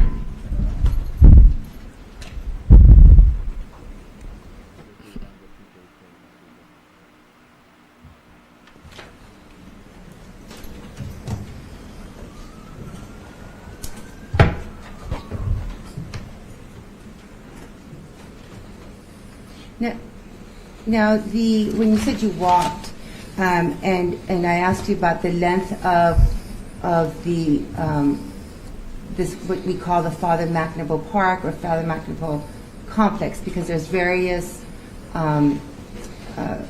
sports fields, correct? Yes, ma'am. The mic is still ringing. About how long did it take, if you know, for you to travel from the crime scene where the bodies were located to the vehicle, the parking lot where the vehicle was? Approximately 10 to 13 minutes. Okay. And do you know when you arrived for State's Exhibit 512, which is where the vehicle was located, who was there when you arrived at that area? When I arrived next to the vehicle was Sergeant Victor Ricciarelli, which at that time he also mentioned that they had ran the plates on the vehicle and they had a registered owner, which in this case the registered owner was Angelica Hernandez with a local address of 11411 Sierra Gorda Drive. Okay. And he mentioned that they had sent some investigators. Just go and answer the question, answer basis. Oh. Answer the question. And so there's been previous testimony as to there's already been information as to this. What I'd like to ask you is what happened as you arrived to the parking lot and you're next to this white Mercedes. Please explain who was present there. How many individuals, if you recall, were there? It was a total of, actually it was 4 individuals. It would be Officer Greg De La Cruz, which was standing on the front tire driver's side door, driver's side, I'm sorry. I was standing next to both doors, and then the Border Patrol agent with a full uniform was standing on the back side of the back wheel. So if Backside of what, sir? The back wheel, that's where the car is at. So now I'm going to refer you to State's Exhibit 512. When you're saying in the back part, this was facing this That was direction. facing east side. The car was parked facing east. The Border Patrol was standing right to the back wheel. By the back wheel. Yeah, I was standing in between both doors. Okay, so that part of the car is not in view, but that's where you were standing. Yes, ma'am. Okay. And this is whose vehicle is this? That's investigator Richard Reyes unmarked unit. And do you have a radio on that day? Yes, ma'am. And was it clear? That's a good point, and was Amber. the volume at a level that could be heard? Yes, ma'am. And you mentioned there was how many police officers there? Right there, I mean, there was approximately like 3 marked units and Investigator Reyes. And when there are, let's say, 3 officers there and they all have their radio on, what effect, if any, does it have on the radio transmissions? Well, actually, it will be, the transmission will be heard, I mean, all throughout the area, and it will be open to whoever's next to you. You will be able to hear it. Okay. And was there any other, was there any other officer there? Any other law enforcement there? Like I said, there was a Border Patrol agent in full uniform, which at that moment I observed he had an embroidered name tag Burgos. Oh, okay, Burgos. And what, if anything, happened at this time? Okay, at that moment, like I said, since they had a registered owner, one of the officers on the radio advises to go to Channel 3. What does it mean? So we won't say it in the general Channel 1 channel. Just to hear say again, Ron. Excuse me, sir? No, that's for you, that's for me. Okay, like, the minute that He was like, excuse me, sir. Here's the objection. This is the testimony from Sergeant Benavides with regard to his, I'm assuming, maybe not, approach? Oh dear. That was cool though. When Eduardo was like, I'm gonna object again to hearsay, and then the lieutenant, Ricardo Ramirez, said, "Excuse me, sir. Excuse me, sir." He's like, no. The judge is like, no, that's not for you. That's for me. That was just classic. Excuse me, sir. Yes, someone had to ask Eduardo, excuse me, sir. Are you talking to me? Oh, man. So now they're just checking. Make sure you ask direct questions. What are you asking? What is it about? You know. Anytime they start talking about Burgos, of course, the client of the defense team, right? They're like, that's it? Hearsay? Yeah. Yeah, Randall from Iowa says, if you can't say what you heard on the radio, come on. Yes. He looks really defeated today. Huh? And a little bit sad. I think he's realizing, oh, please realize and please plead guilty. Do it. Just stop this nonsense now. But today it looks like he's like, oh man, yeah, I'm so never getting out of this. Bonnie says, is he writing his confession? Also, welcome to all the new members. Thank you for joining membership and supporting the channel. C minor op says his motive was, I'm going to say allegedly, yes, monetary. I think that, the fear of his wife finding out, and then also for his job. Lola says, I love it when G giggles. Yes, sorry about that. Every now and then it's just like, that was just, I will not forget that moment. Eduardo piping up. Defense attorney Pena. I want to object again to hearsay. Excuse me, sir.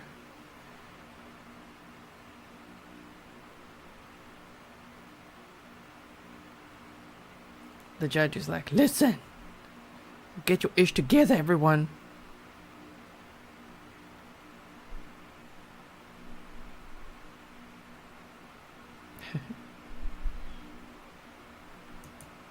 Dejected. Gene says he should have thought of all of that, but he thought he did. He thought he was so smart.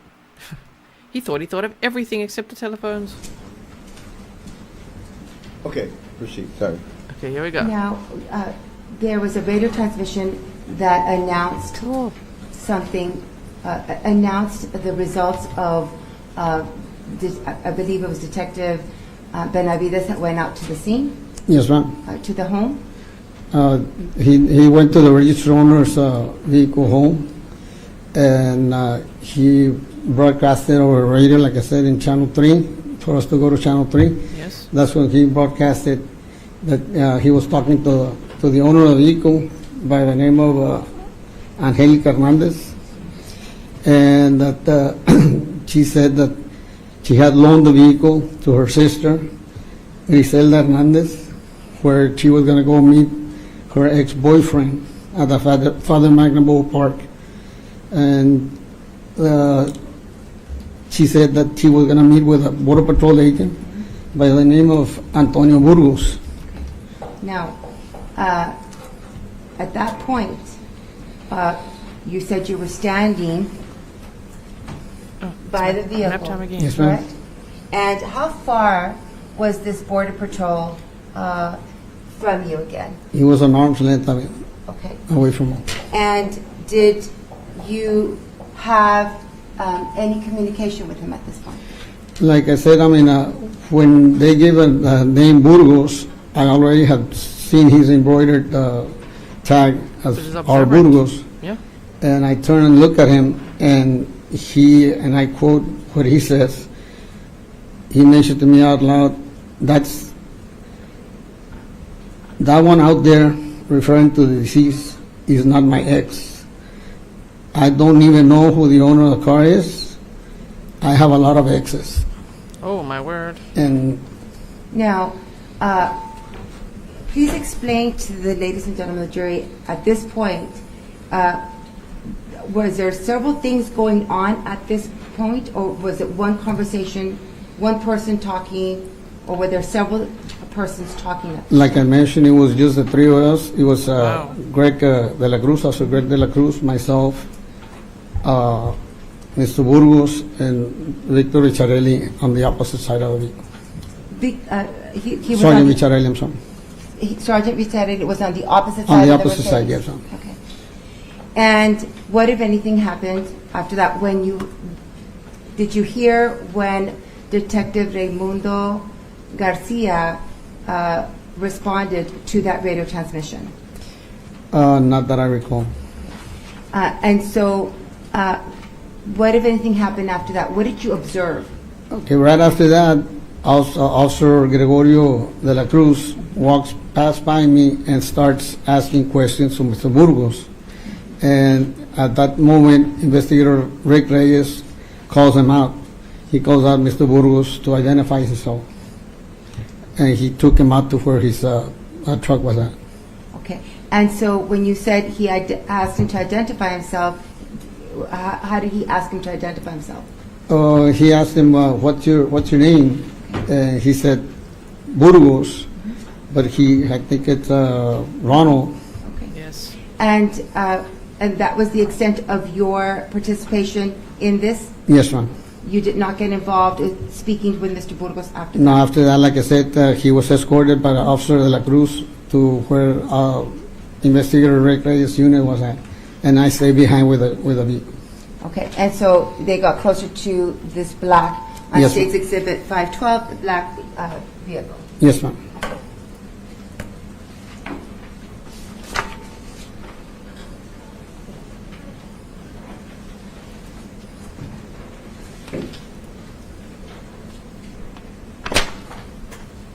I pass the witness, Your Honor.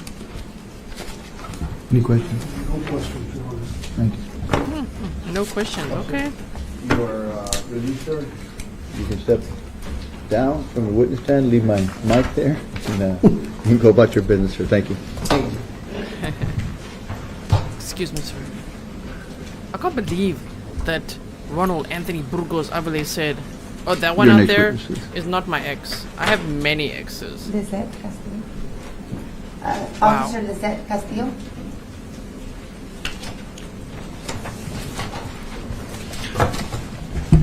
Officer Castillo, please.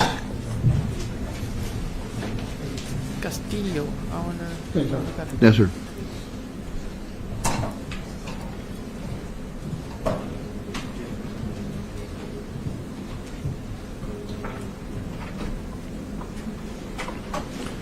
Officer Castillo, come on up. Careful with that cord. You've been already sworn in, is that correct? Yes. Yes. Please have a seat right over here. Get as comfortable as you can. Pull up the chair close to the mic as you can, and we'll get started. I can't see the spelling of this lady on the list. Thank you. May I proceed, Your Honor? You may, Mr. Afsan. Can you please state your full name for the record? Lizette Castillo. My name is Carlos Garza, and I'll be doing the direct examination for the state. Are you currently employed? Yes. And where is that? City of Laredo Police Department. And how long have you been with the City of Laredo Police Department? For over 17 years. So were you employed with the police department on April 9th, 2018? Yes. And were you working on that day? Yes, I was. Do you recall an incident at Father McNaboe Park occurring that day? Yes. And were you on the scene that day? Yes. How did you end up at the scene? I was dispatched. And once on the scene, what did you do? I was securing the entrance to the park. Okay, and who instructed you to do that? I believe it was Lieutenant Ramirez or Officer Greg De La Cruz. And after that, were you instructed to do anything else? Yes. And what was that? I was asked to transport somebody. And who was that? That was Mr. Ronald Burgos. And did you transport him in your unit? Yes. And what was the number of that unit? 1168. Now, did you or a fellow officer eventually place the defendant in that unit? Yes. Now, is there a camera capable of recording audio and visual in that unit? Yes. Okay, okay. And where is that camera located? We have a dash cam and we have a rear cam. Rear cam. And was any video recorded of the defendant while he was inside of your unit? Yes. And at what point did that camera start recording? As soon as I was notified I was transporting somebody. And does that camera automatically start recording, or do you have to manually record it? Manual recording. And is it standard procedure to begin recording whenever you're told to do so? Yes. Now, Officer Castillo, I'm handing you what's marked as State's Exhibit 80. Is it a map? What is this? This is a USB of the unit recording. And how do you know this? Because I was able to view it. So as you said, you have watched this video before? Yes. And was this recording prepared on a device capable of making an accurate recording of audio and visual information? Yes. Was the operator competent to operate this device? Yes. And is the recording an accurate copy of the conversation and statements that took place? Yes.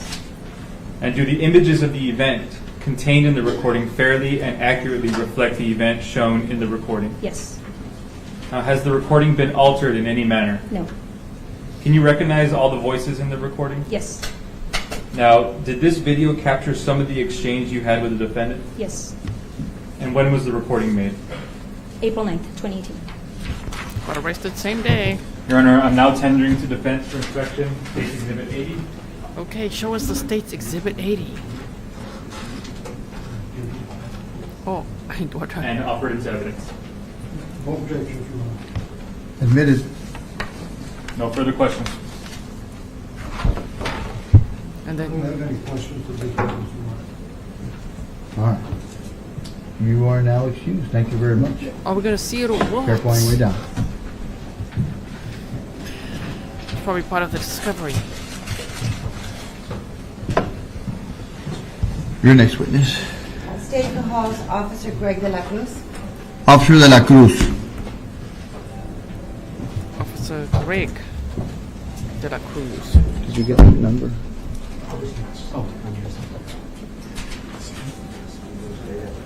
Could you give me that number of that exhibit that came in? 80, Your Honor. De La Cruz.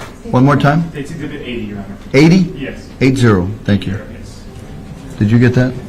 Thank you. And, Your Honor, the video within Exhibit 80 will be 80.1. Is there only one file in there? Yes, Your Honor. Thank you. 80.1, 80. And it's 80 with 80. And it's only one file in there, 80.1. Is admitted without objection. Is that correct, Mr. Peña? Is that correct, Mr. Peña? Yes, Your Honor. Thank you, sir. And you can hear trains in the background the whole time. You've already been sworn in? Yes, Judge. Okay, have a seat right over here. Officer Greg De La Cruz. And there's some water here in case you need it. I'm still like, whoa, he bragged about having many exes. What? You may proceed. On that day. Good afternoon. Good afternoon. Officer De La Cruz, will you please state your full name for the record? My name is Gregorio De La Cruz. And how long have you been employed with LPD? 11 years. Okay. What are the tasks that you, how are you employed? Or what are your assignments? I'm a patrol officer. I'm assigned to the Patrol West. And what were your assignments back in April of 2018? I was assigned to Beat 20 with the Frank platoon. Is that near Father McNaboe or? That's a site, the next district over, towards the east. Now, do you recall going out to an investigation on April 9th of 2018? I do.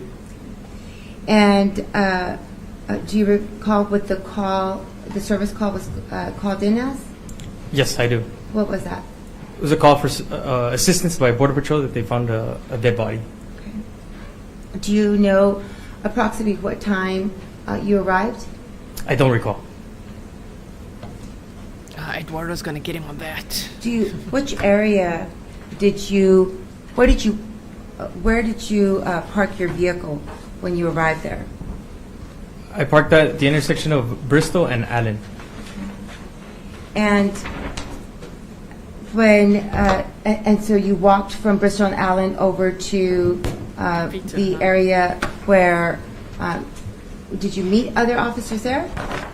So what happened is when I parked there, the ambulance personnel were leaving, and they just directed me to where the scene was. Okay, now I'm going to direct your attention to State's Exhibit 97.1. And if you can just guide me and tell me where is it that you said you parked? Bristol and Allen? So here's Bristol. On the northeast corner. Here? Here? Yes. On the northeast. Right there. Right here? Right here? Right at the corner, yes. Okay. And so from Bristol and Allen, you left your unit there, and where did you go from here? I walked to the scene. I walked down that trail. And you knew how to get there? How was it that you knew? The fire department, they told me, just go, walk down all the way till you get to the Y, and they're going to be there on the left. Okay. And so you walked over, and what was it that you saw when you arrived there? I heard the commotion, like I heard people walk, mingling or talking, and I saw the two Border Patrol vehicles, and I got closer to the scene. Okay. And approximately, what did you do when you first got there? So when I get there, the Border Patrol agents are kind of, all the ones that are there, they're kind of roaming freely. So I kind of tell them, hey, we got to condense this crime scene. So everybody get on the island, I would call it, that island that's right there in the middle, and get away from the dirt road, so to preserve the scene as much as we could. Okay, now I'm going to show you.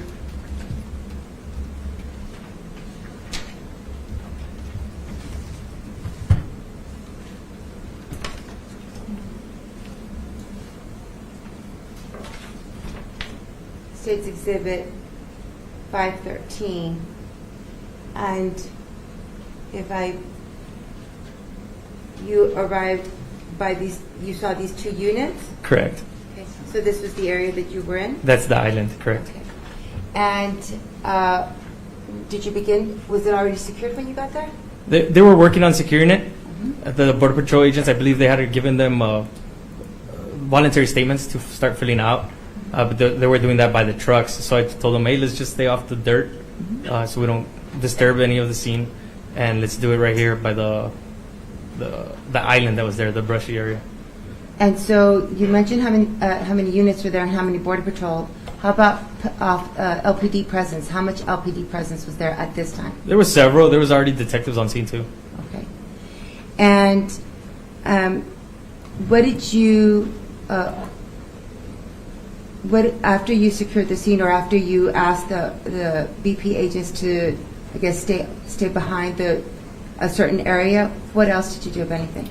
At that time, one of the Border Patrol agents, he was wearing a different uniform. He was wearing a life vest. So he was from the boat unit. He ended up telling me later.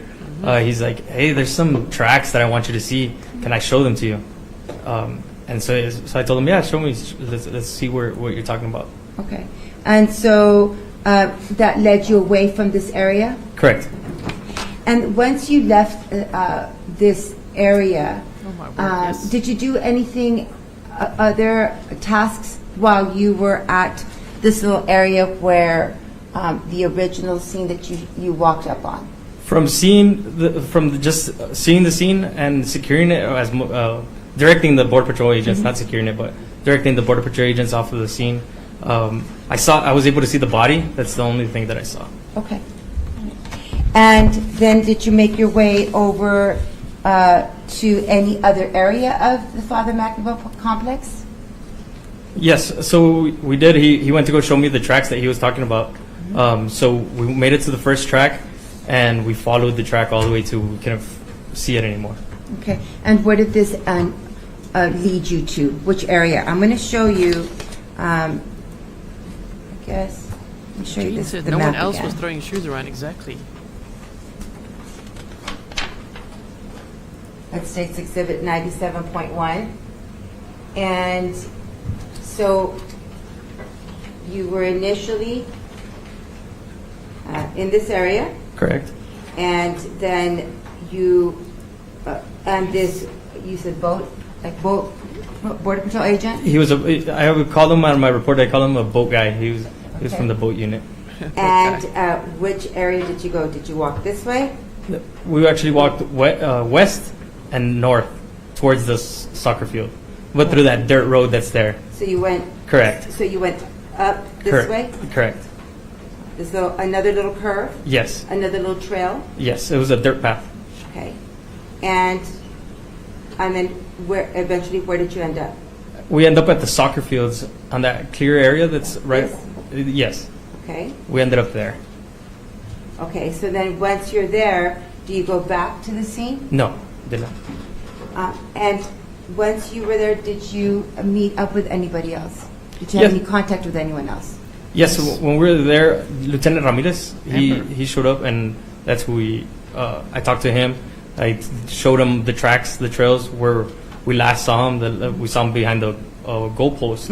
So I showed him those, and then he's like, "Let's make it to the park." He thinks that they said over the radio that they had already seen somebody or seen a car at the park. Okay, and so you guys make your way over to where in this area is this? Which way did you go? We continued north. Okay. Correct. And just north of that baseball field that you're at, Yes. there's a soccer field just north of it. This So we one? walked through there Uh-huh. down to the car. The car was right there, just west. There you go. And so this is, now I'm going to show you State's Exhibit 172.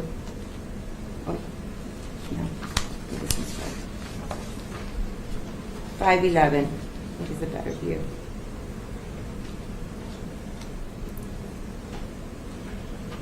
This is the baseball field, and That's correct. That's a soccer field. this is the one that you said you walked through. Exactly. Okay. Now, is this the way the vehicles were situated when you walked up to this area, you along with Lieutenant Ramirez? No, only the vehicle, only the white vehicle was there at the time. Okay. And so did, who, I'm going to show you State's Exhibit 512. Whose vehicle is this? That's Detective Reyes. Was he there when you showed up?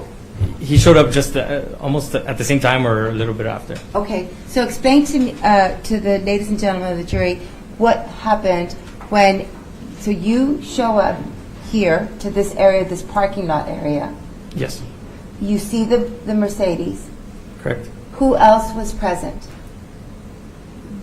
Lieutenant Reyes was there. Okay. The Detective Reyes was there. Mm-hmm. Lieutenant Ramirez, I'm sorry. Detective Reyes and there's some other police personnel. I don't recall everybody. And at this time, there had already been some communications over the radio regarding the vehicle. Correct. Okay. And was there anything, any radio communications that prompted you to take action at that scene? So what happened is that over the radio, the detectives that went to the registered owner's residence, they came over the radio and said that the person that was using that car at the time was supposed to meet a Border Patrol agent at the Father McNaboe Park. Okay. The transmission that came in was the boyfriend's name was Anthony Burgos. Okay. Yes. And explain to the ladies and gentlemen of the jury the exchanges that happened at that time. So when Anthony Burgos, when the radio transmission came up for Anthony Burgos, there was only one Border Patrol agent that was at that location with us. I had just seen him. I had never seen this person before. I see him. He's right near the car, and so I wave him over. I say, "Hey, come here." As he's walking up to us, the name says Burgos. So we look at the name. I'm looking at the name as he's coming over, and I'm just like, "Hey, what? I think this is the person they just called over the radio." But they said Anthony, and I look at the first name, and it's an R, Burgos. So as I'm looking at him, he has supervisor rank. So I'm looking at him. Hey, is there another Burgos that's here? And he says there was one, but I think he transferred. And that's where we're at there at that point. Okay. And what was going on while you were having this discussion? So the detectives that were with the registered owner, they asked Reyes to get on the 21, which means the phone. So they're asking for a phone call so we can transmit exactly what's going on. Okay. So at that point, when you were having this discussion or this quick exchange with Mr. Burgos, where was Detective Reyes? He was He was a few feet in front of him. He was probably by the truck. Okay. Right by his truck. And so, what was there an exchange between Detective Reyes and you, or Detective Reyes and Mr. Burgos? So we all knew that his name was Burgos, but he had the R in front. So Detective Reyes tells him, "Hey, what's your name, man?" And he says, "Ronald Burgos." And we're looking for Anthony Burgos. And radio transmissions are coming through, and so it's kind of getting a little hectic. Burgos approaches closer to Reyes. I'm walking next to him. I'm the only uniformed officer. So I'm right next to him, and he says, "Hey, man, what's your name?" And then Burgos says, "Ronald Burgos-Aviles." He only uses his last names. So then Rick's like, "What's your fucking name, dude? Why are you not telling me your name? What's your fucking name?"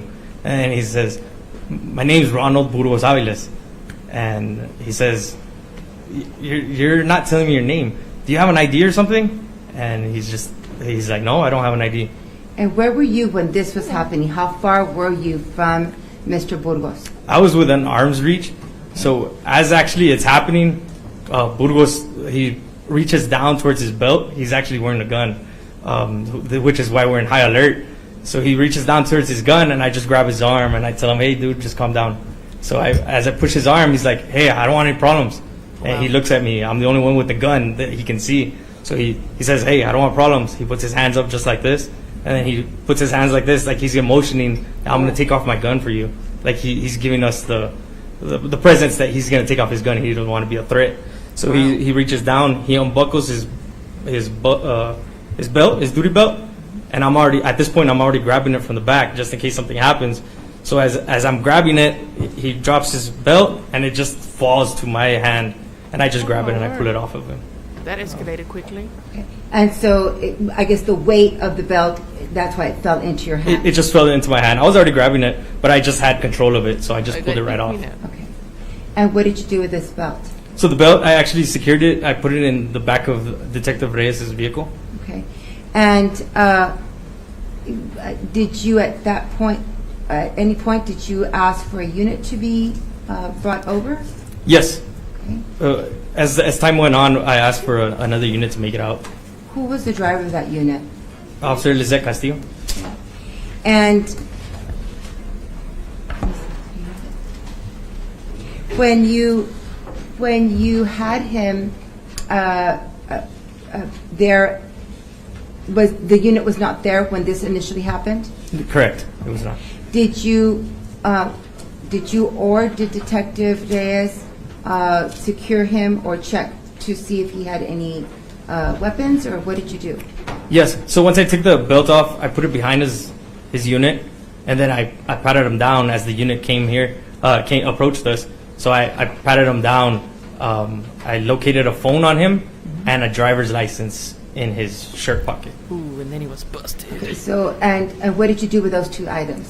I turned over the driver's license to Detective Reyes, and the cell phone, I put it with his property that I had already taken, which was his Sam Brown. I put it in the back of his truck. The back of Detective Reyes' truck? Correct. Okay. And did you accompany Officer Lizette Castillo to the station? I did. And at some point, was Mr. Burgos transported to Laredo Police Department? Yes. Okay. Now, while you were there, did Mr. Burgos ask, what kind of exchange did you have with him after you secured the driver's license and the phone? So after that, we put him in the unit, uncuffed. I told him, hey, look, we're going to put you in the unit. We're going to take you to the station, and we'll talk there. As I put him in the unit, he asked me about his kids. He wanted to pick up his kids, or who could pick up his kids. So he was trying to figure out where he was going. And then we sat down in the car ready to leave, and he told us, hey, can I at least take off my shirt? I want to take off my shirt. It's an embarrassment, man. That's what he said. So I said, okay, yeah, I'll let you take off your shirt. So I got off the unit again. I opened the door for him. He stepped out. He took off his shirt, and he gave it to me. And did you leave that shirt with you in the unit, or did you place that in Detective Reyes' vehicle? No, I actually folded it and I put it in the unit with me. What is it? What's the number?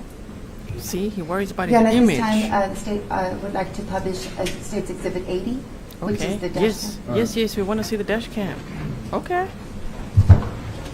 Ooh, it's dash cam time, everyone. Christina's like, busted. Engineer says he must have thrown his belt back on fast after changing. Oh, okay. Whoa. People, just give us a chance.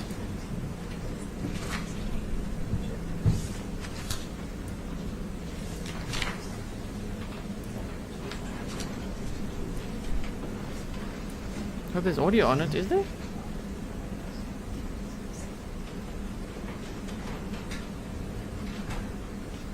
Sure.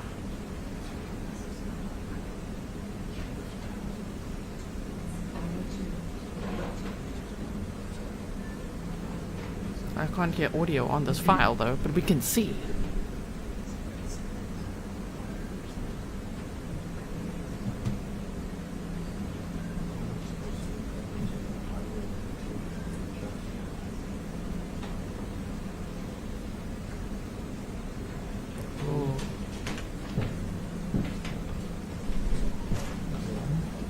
Make sure it's not muted, guys.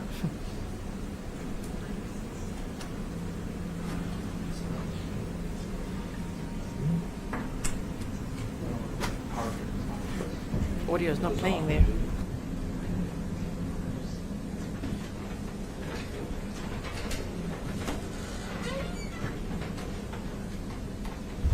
I could see they're fiddling around trying to get the audio to play.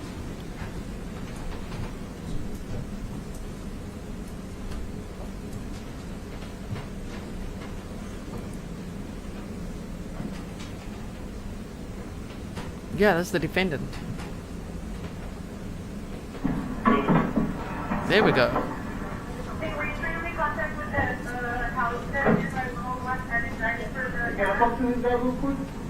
No,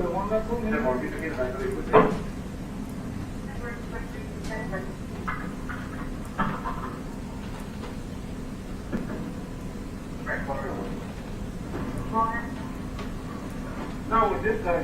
What are you coming in here for? We're gonna take you in just right now because you met the name. Where you guys taking me? We're gonna talk to your supervisor first, and then we'll. What time did you come in today? 6 in the morning. 6 in the morning? Yeah. And what time you get up? 1400. We're just gonna talk to your supervisor, and then we'll.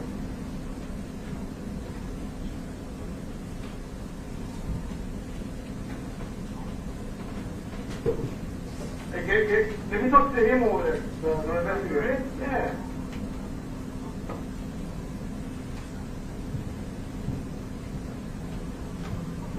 Bro, for the embarrassment that I'm going through right now, can you please tell me why am I here, bro? Look, I know yeah, you know why, because I asked you these questions, and then, look, this girl's supposed to come over here to meet her ex, who's the VP, your VP, last name Burgos, first name Anthony.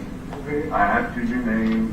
What did you say? Ronald. You didn't mention Anthony. Yeah, they mentioned I'll be listening here. Okay, but I know. But come on, you're VP. I understand. You have common sense, you know. I understand. So I have to do it. We have to do it. We have to take you in. What kind of guys would we be? We didn't go in to talk to you. No, I understand that. Okay. But I want. Because we're gonna go talk to you right now. That's it. You don't take me work. To the police department. Yeah, we just can go down to the station and talk to you there. Oh yes. Okay? Oh yes. Monday. Let me call my soup. Let me call my soup, man, because it's gonna be fucking embarrassing, alright? It's gonna be embarrassing. Well, give me his number. 956-764-3851. He's smiling so much. 3851.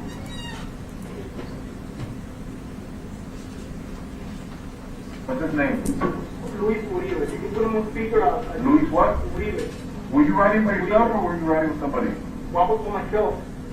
In a truck or in the four? In the truck. Truck? Yeah. And is everything inside? No?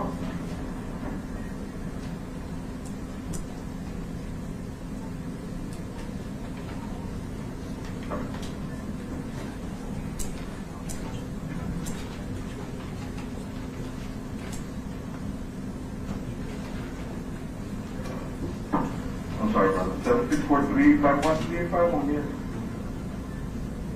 Oh, he's chilled as well. The arms going up. Acting chilled.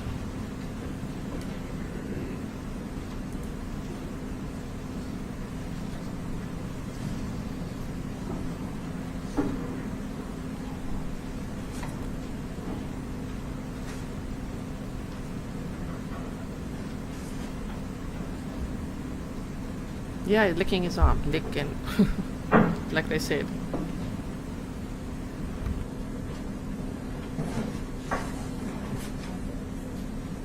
What is it that he's doing in that scene? He's wiping his arms. Looks like he's cleaning something off or. What was it that he did right before he wiped his arms? He licked his finger.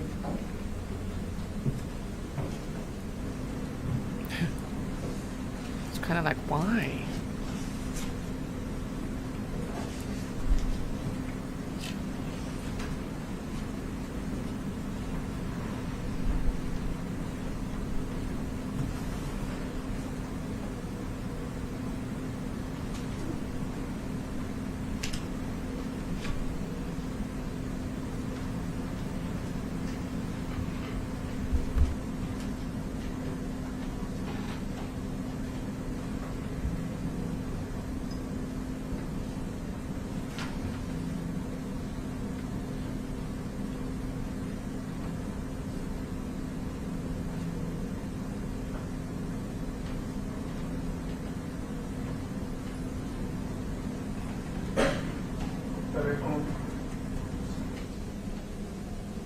What was it that was just said? Did you hear that? Los teléfonos. Los teléfonos. He was worried about the phones he left in his truck.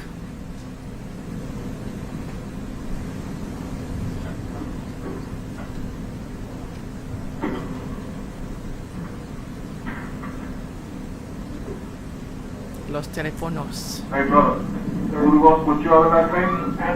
Your last name, your other one. Aviles.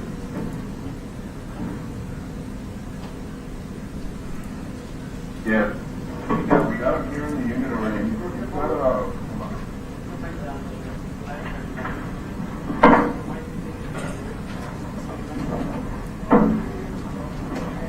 And then, oh, you're getting arrested now.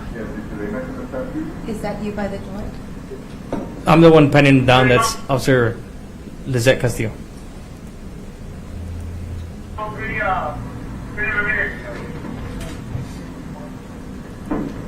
Sarah Bailey says looking for scratches. Yes. That's it. Right.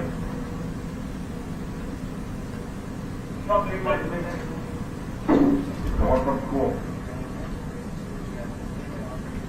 Okay. How old is the one that's here with us? He's back a year or something?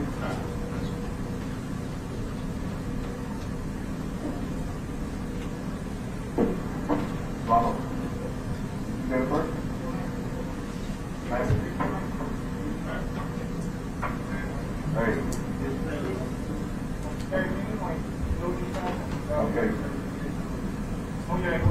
Yeah, no.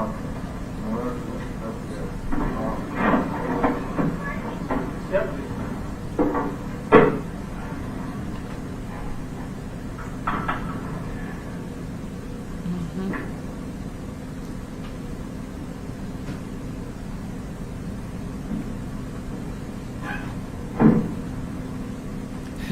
Paula's like, he doesn't look calm to me, especially not now. Now he's panicking. You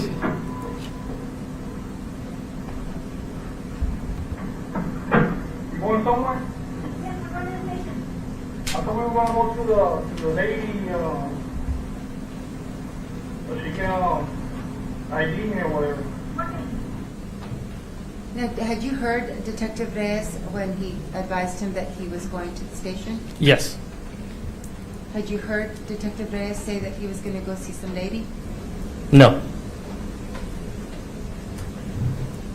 Sit or take care of me. That's what he said. Huh? Yeah, but that's what he was telling me right now. Only if that was the plan.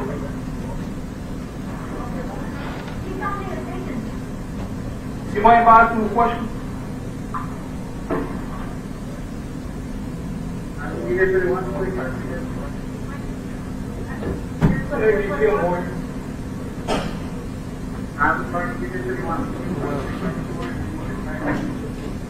you get him real quick? Do you want to talk to him again? You want to talk to him? Because he told me we were going to go to the lady's house so she can ID me. We're not going to that anymore? The one that she's saying my name and all kinds of stuff. The one that is accusing me. No, nobody's accusing you of nothing. Yeah, I mean, if they were accusing me of me, it's all man. I mean, I've been doing the same job. No. You know what happened, right? Yeah, I know what happened. They went to the station. Exactly. So he said that somebody said my name, right? Yeah. And somebody accused me. No.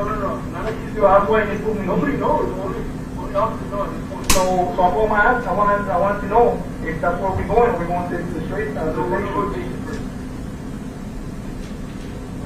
Yes. All right. Yeah, we're going to go to the station. All right. Well, just so you know, I'm going to take this off. What's that? My shirt. Yes. Or if you want, you can take it off for me. Put it in the front and make it feel better. Well, there's no way in here. There's no way in here, man. I'm going to come up here and take an embarrassing picture with some dumb shit with my uniform. An embarrassing picture. I'm fine with you? Yeah. All right. Oh, you don't want to be embarrassed. That's me taking a shirt. Or he's giving it to me.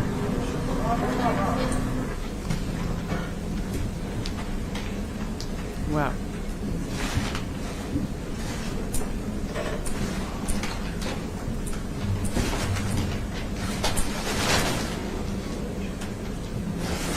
Oh, He's not impressed now. Look at his face. Now you're embarrassed.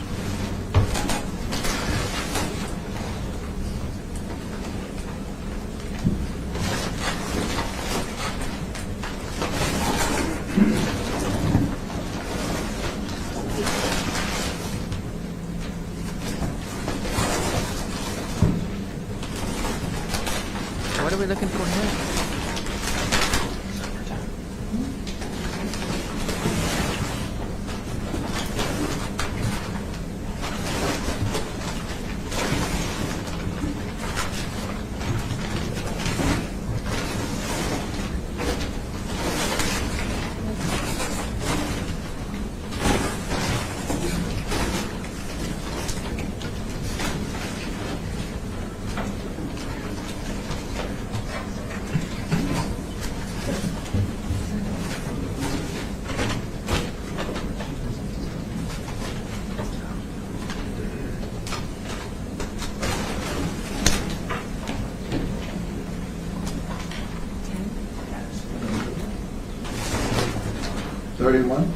It was 10, Judge.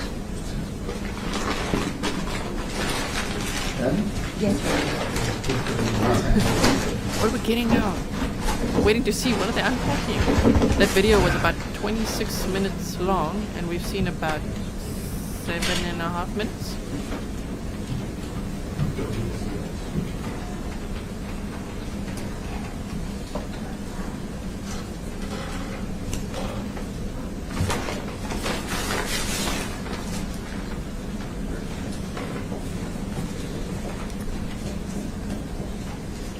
Now, Officer De La Cruz, is this the shirt that you're referring to? That's correct. That's the shirt he gave me. And this is the name tag you're referring to? That's correct. Which pocket was it that his driver's license was in? It was on his right pocket. Okay. And this is the driver's license that he said he did not have? Correct.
Ex-boyfriend of the VP.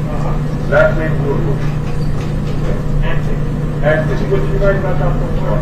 From the sister, from the family. So it's about cloning, right? Absolutely. So I would think that we would go over. No, we don't have to. That's what you're ready for that. Did you look at your head? See all that? When we get there, we get it to the side. That in the back of his hand. The back of his arm. That's easy. That's where we're at. Okay, what? No, it's great, man. You got put yourself in my shoes, man.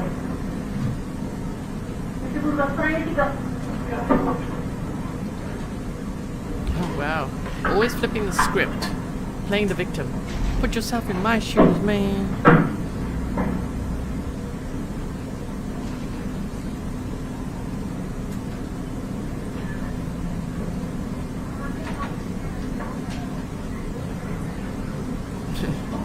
Off you go to jail. Where he's been for 5 years, by the way. He's been in the Webb County jail for 5 years now.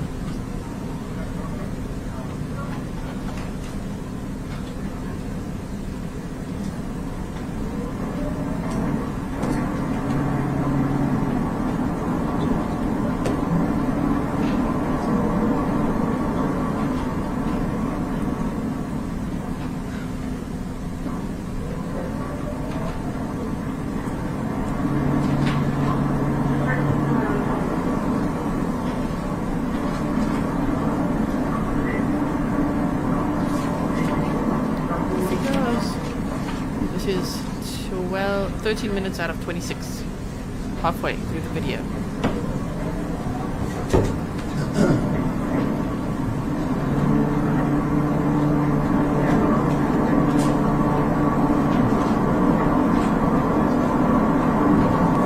Fix that hair.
Lisa says, we're all too smart to be in his shoes. Do you have the, can you pause it? Do you have, I mean, do you just want to show the ride, or is there going to be any more speaking in there or whatnot? No, we do want the complete... I'm sorry, what? We are asking that the complete video be published. But there's nothing being said? But we want the behavior to be seen. There's actions in there. The judge is like, oh man.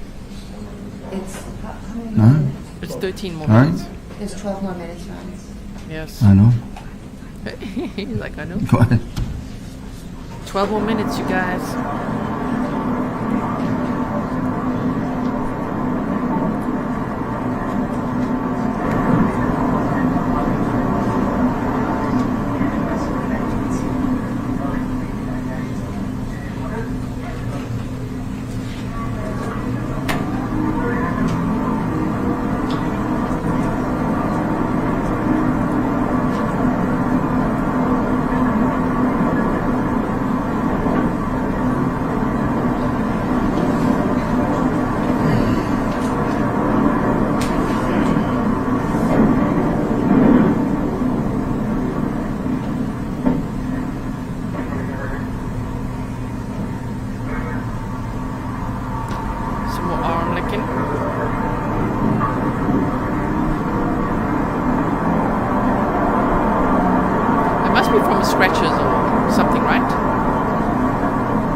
looks like he's doing in court.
Oh, okay, getting comfy. Come on, man.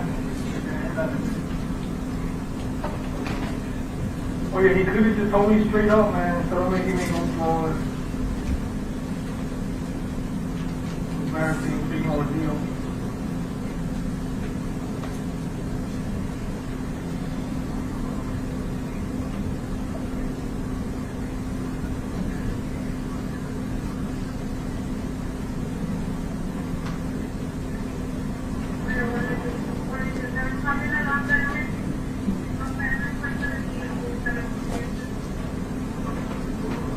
I think he thinks it's nap time here.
Vicky's like, he is sucking his thumb.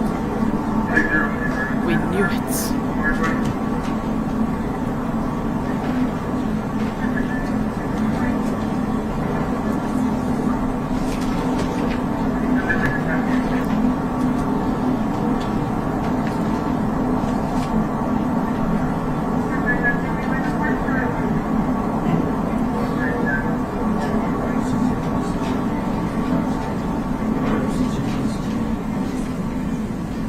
We have 3.5 minutes left. 4 minutes left.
you so much, Dana.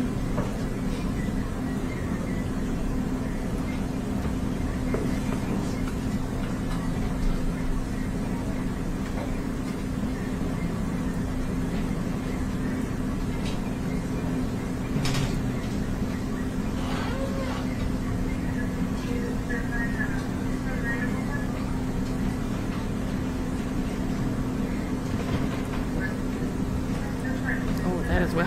DG says he's trying to avoid being seen by people he may know. I mean, that too. Actually, that's a good point, yeah.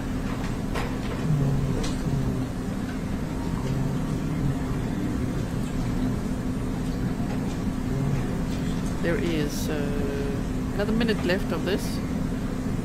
1 minute and 30 seconds.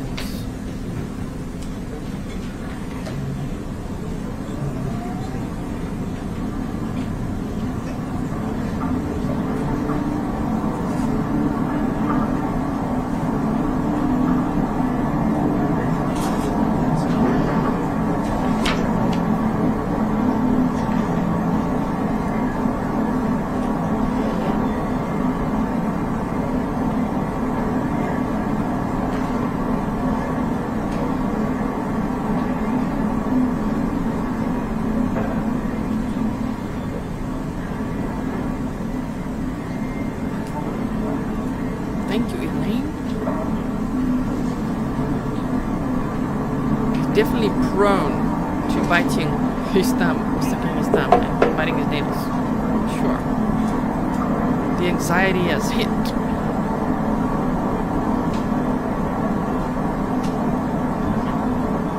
Another less than a minute.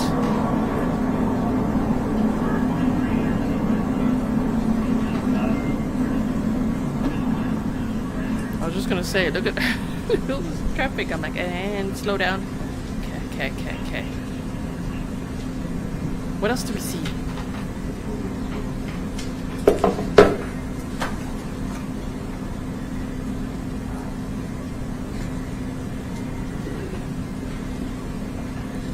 Darlene says, let's parade him through town before Judgment Day.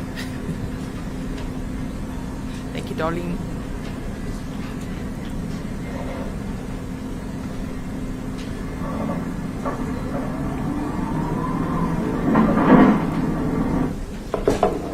End of video.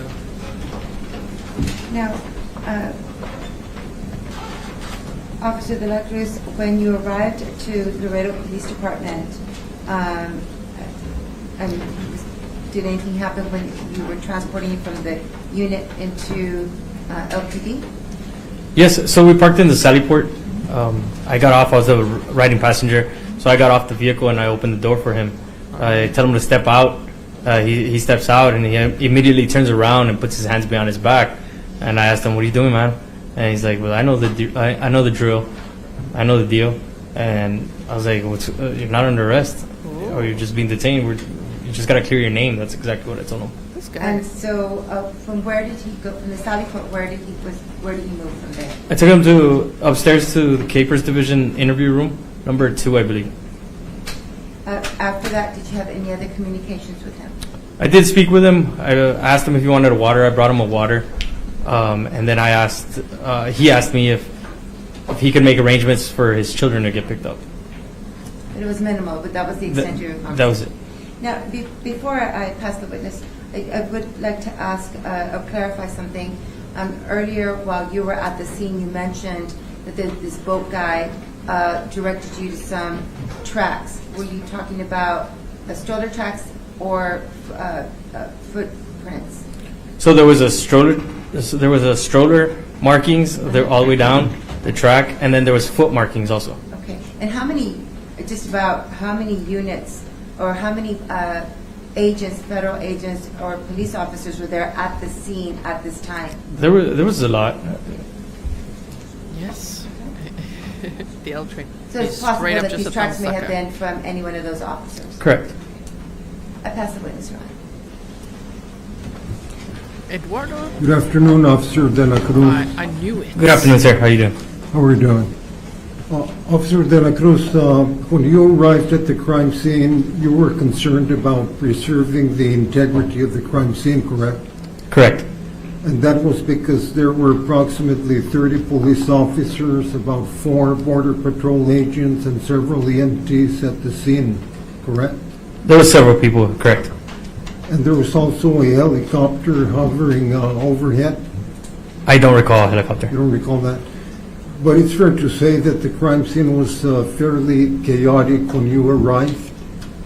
There was a lot of people, yes, correct. Yeah. Now, when Mr. Aviles, Mr. Burgos was questioned about his identity, he cooperated and answered by providing his full name, Ronald Anthony Burgos-Aviles, Not correct? Anthony. No. No, he did not. At no point did he give his correct name? No. Yes, he did. Later on, he did. Okay, Not Anthony. that's what I'm talking about. Oh, towards the end of our interaction there at the place? He did. Okay. And he attempted to rest his hands on his gun belt, correct? Correct. But you wiped his arm away from his gun belt? I didn't wipe it. I just maintained his hand up away from his Okay. gun. A little bit earlier, I thought I heard you say that you reached for his gun, but that never really happened, did it?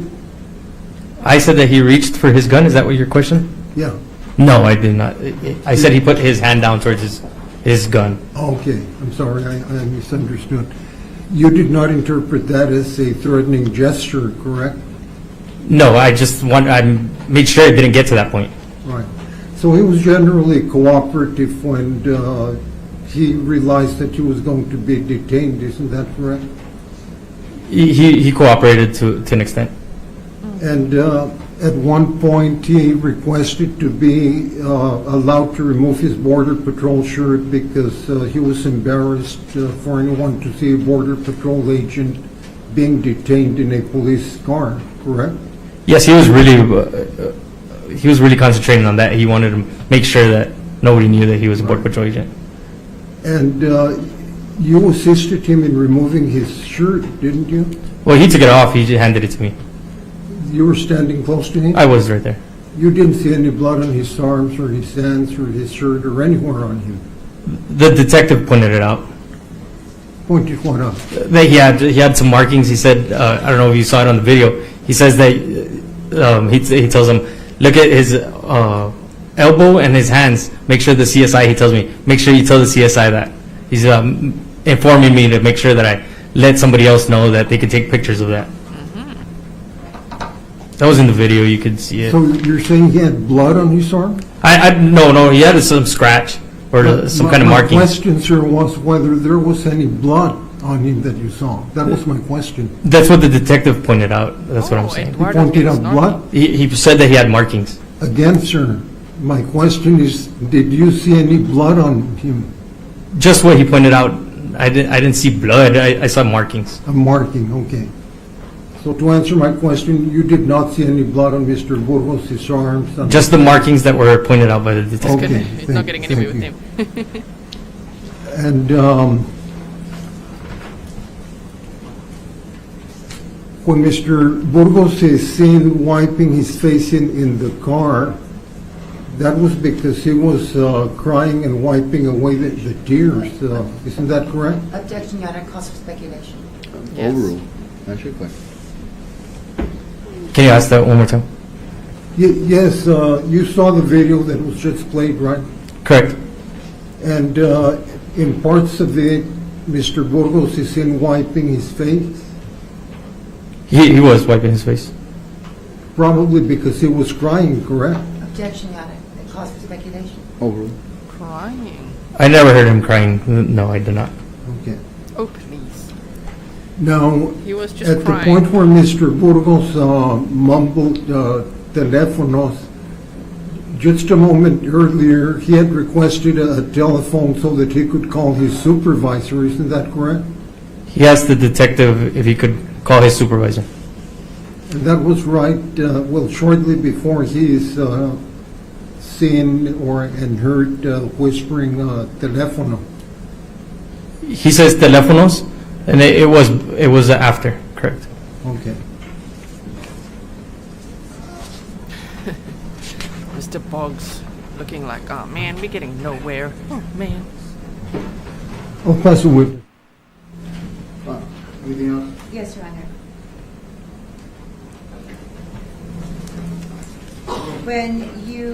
Were you present when Burgos asked that he be taken to the lady or the sister that was to identify him? I was. He was asking me. He was asking you? Correct. And was he asking you to take him to which detective? No, he was asking to see if we could take him to. What I think is he heard that the detectives on scene were talking about the detectives were at the registered owner's residence. So he's hearing that conversation, and he's asking, "Are we taking him over there?" Now, you are familiar with CSI, some processes that are done by CSI? Correct. Are you familiar if any swabbings are taken by CSI? They do take him. What about nail clippings? They do take him.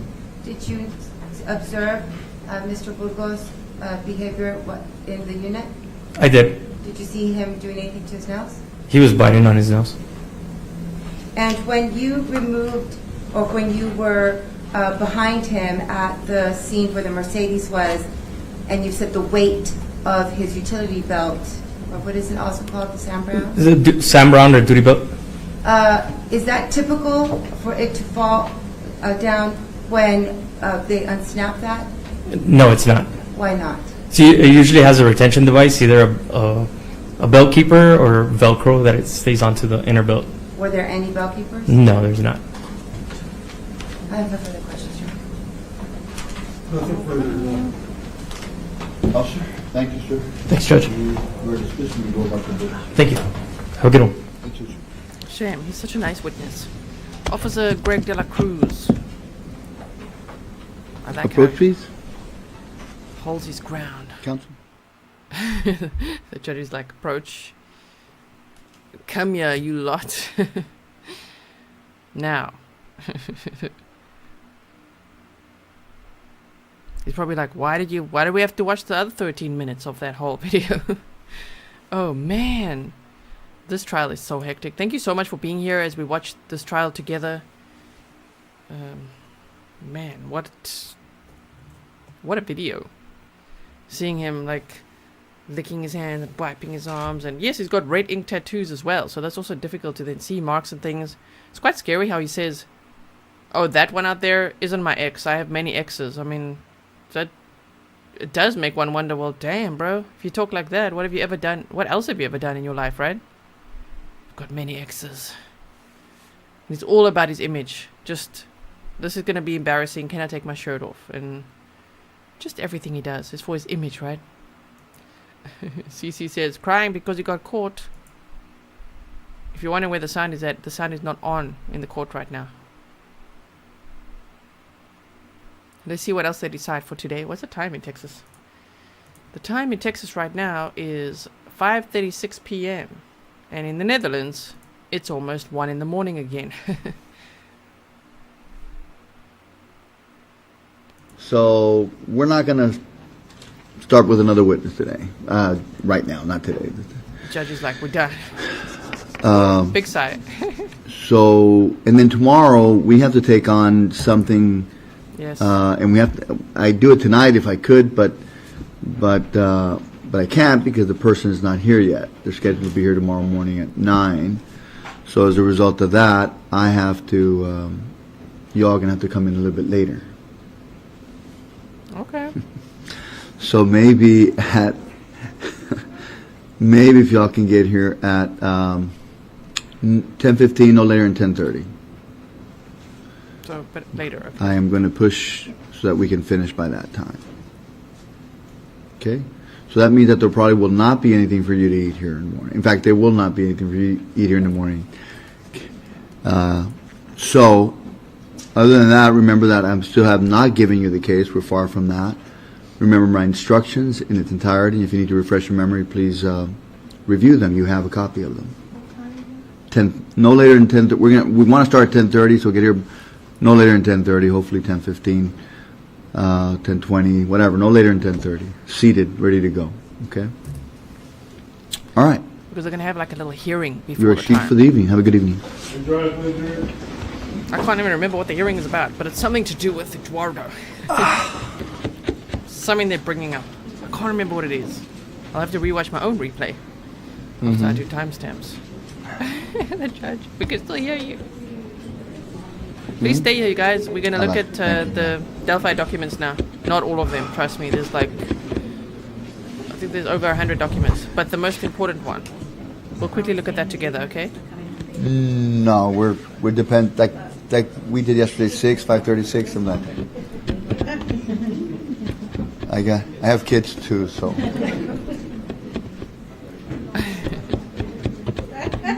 See, I think it's him tapping on the table every time. Thank you to the cameraman from Law and Crime Network for being there, working hard. Okay. All right, the jury's gone. Now let's hear Please it. have a seat. We're going to continue on the record. Oh, okay. We're still hearing things. And okay, so That's right, Annie P. do you want me to give you the update on juror number 1 on the record? I think we probably should. All right. What happened to jury number 1? So,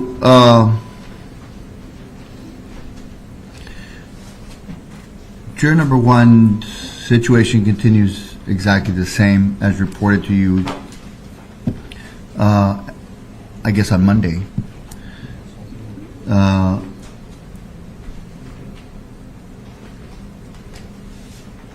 So the report from juror number 1 is that he believes that he would find himself Okay. what's the word?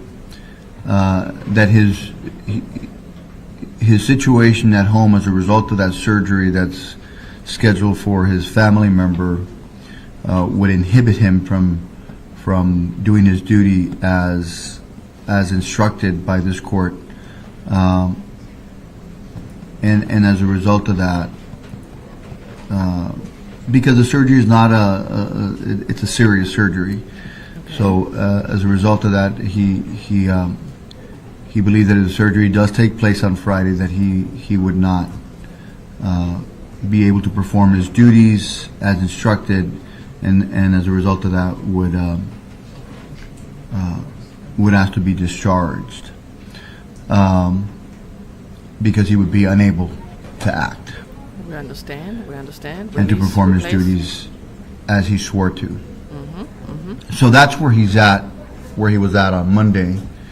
I am going to follow up tomorrow with that same, and I believe that it is still the same situation. Now, if that is the case, I will get together with you all. I would get him to, in fact, tell us that. Tell me that on the record. Okay. And I won't do it on the record here. I will do it on the record, but I won't do it on the record here. And then if that's the case, if I genuinely believe that he would be unable or inhibited from, and as a result of this situation, I believe that his mental state would prevent him from, in fact, continuing. So if that's the case, and if he's able to articulate that to me, and he is under oath, there is no reason why I should not believe him to be in that similar situation. I believe if I would be in that similar situation, I'd be in that same category as him. So, in any event, that's where it's at with number 1. And of course, if he is dismissed under that provision of the rules, then he would be replaced with alternate juror number 1. Okay. All right. Okay. That was pretty long. That was that, and then we were going to talk about. Well, we were going to talk about another motion on your end. Were we going to talk about anything else on your end? Well, Your Honor, just one thing, logistics for tomorrow. based on the fact that defense is bringing their expert, it seems to me that this is, and based off of their motion, it's actually going to be a Kelly Dahlberg Rule 702 hearing. And I did misspeak earlier, so because of that, the burden's on the state, so we would present our witness first. Yes. Because it's not just a voir dire examination, it's Correct. more of a Daubert motion. Okay.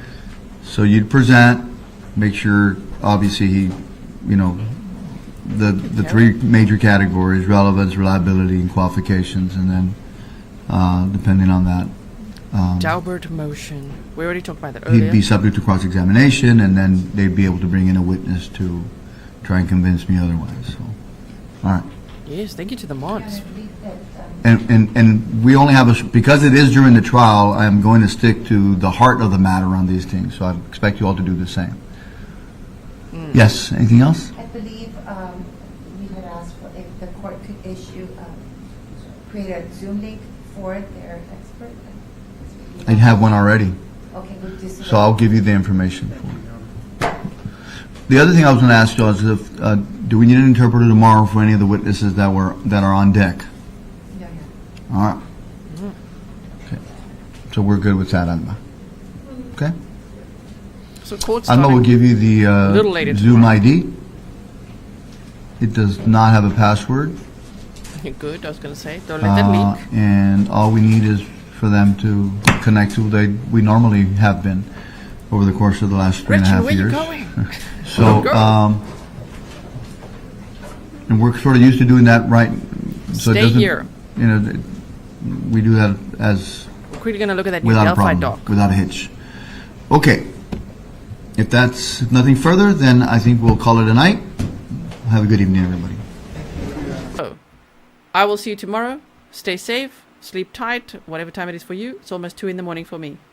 Okay, bye everyone.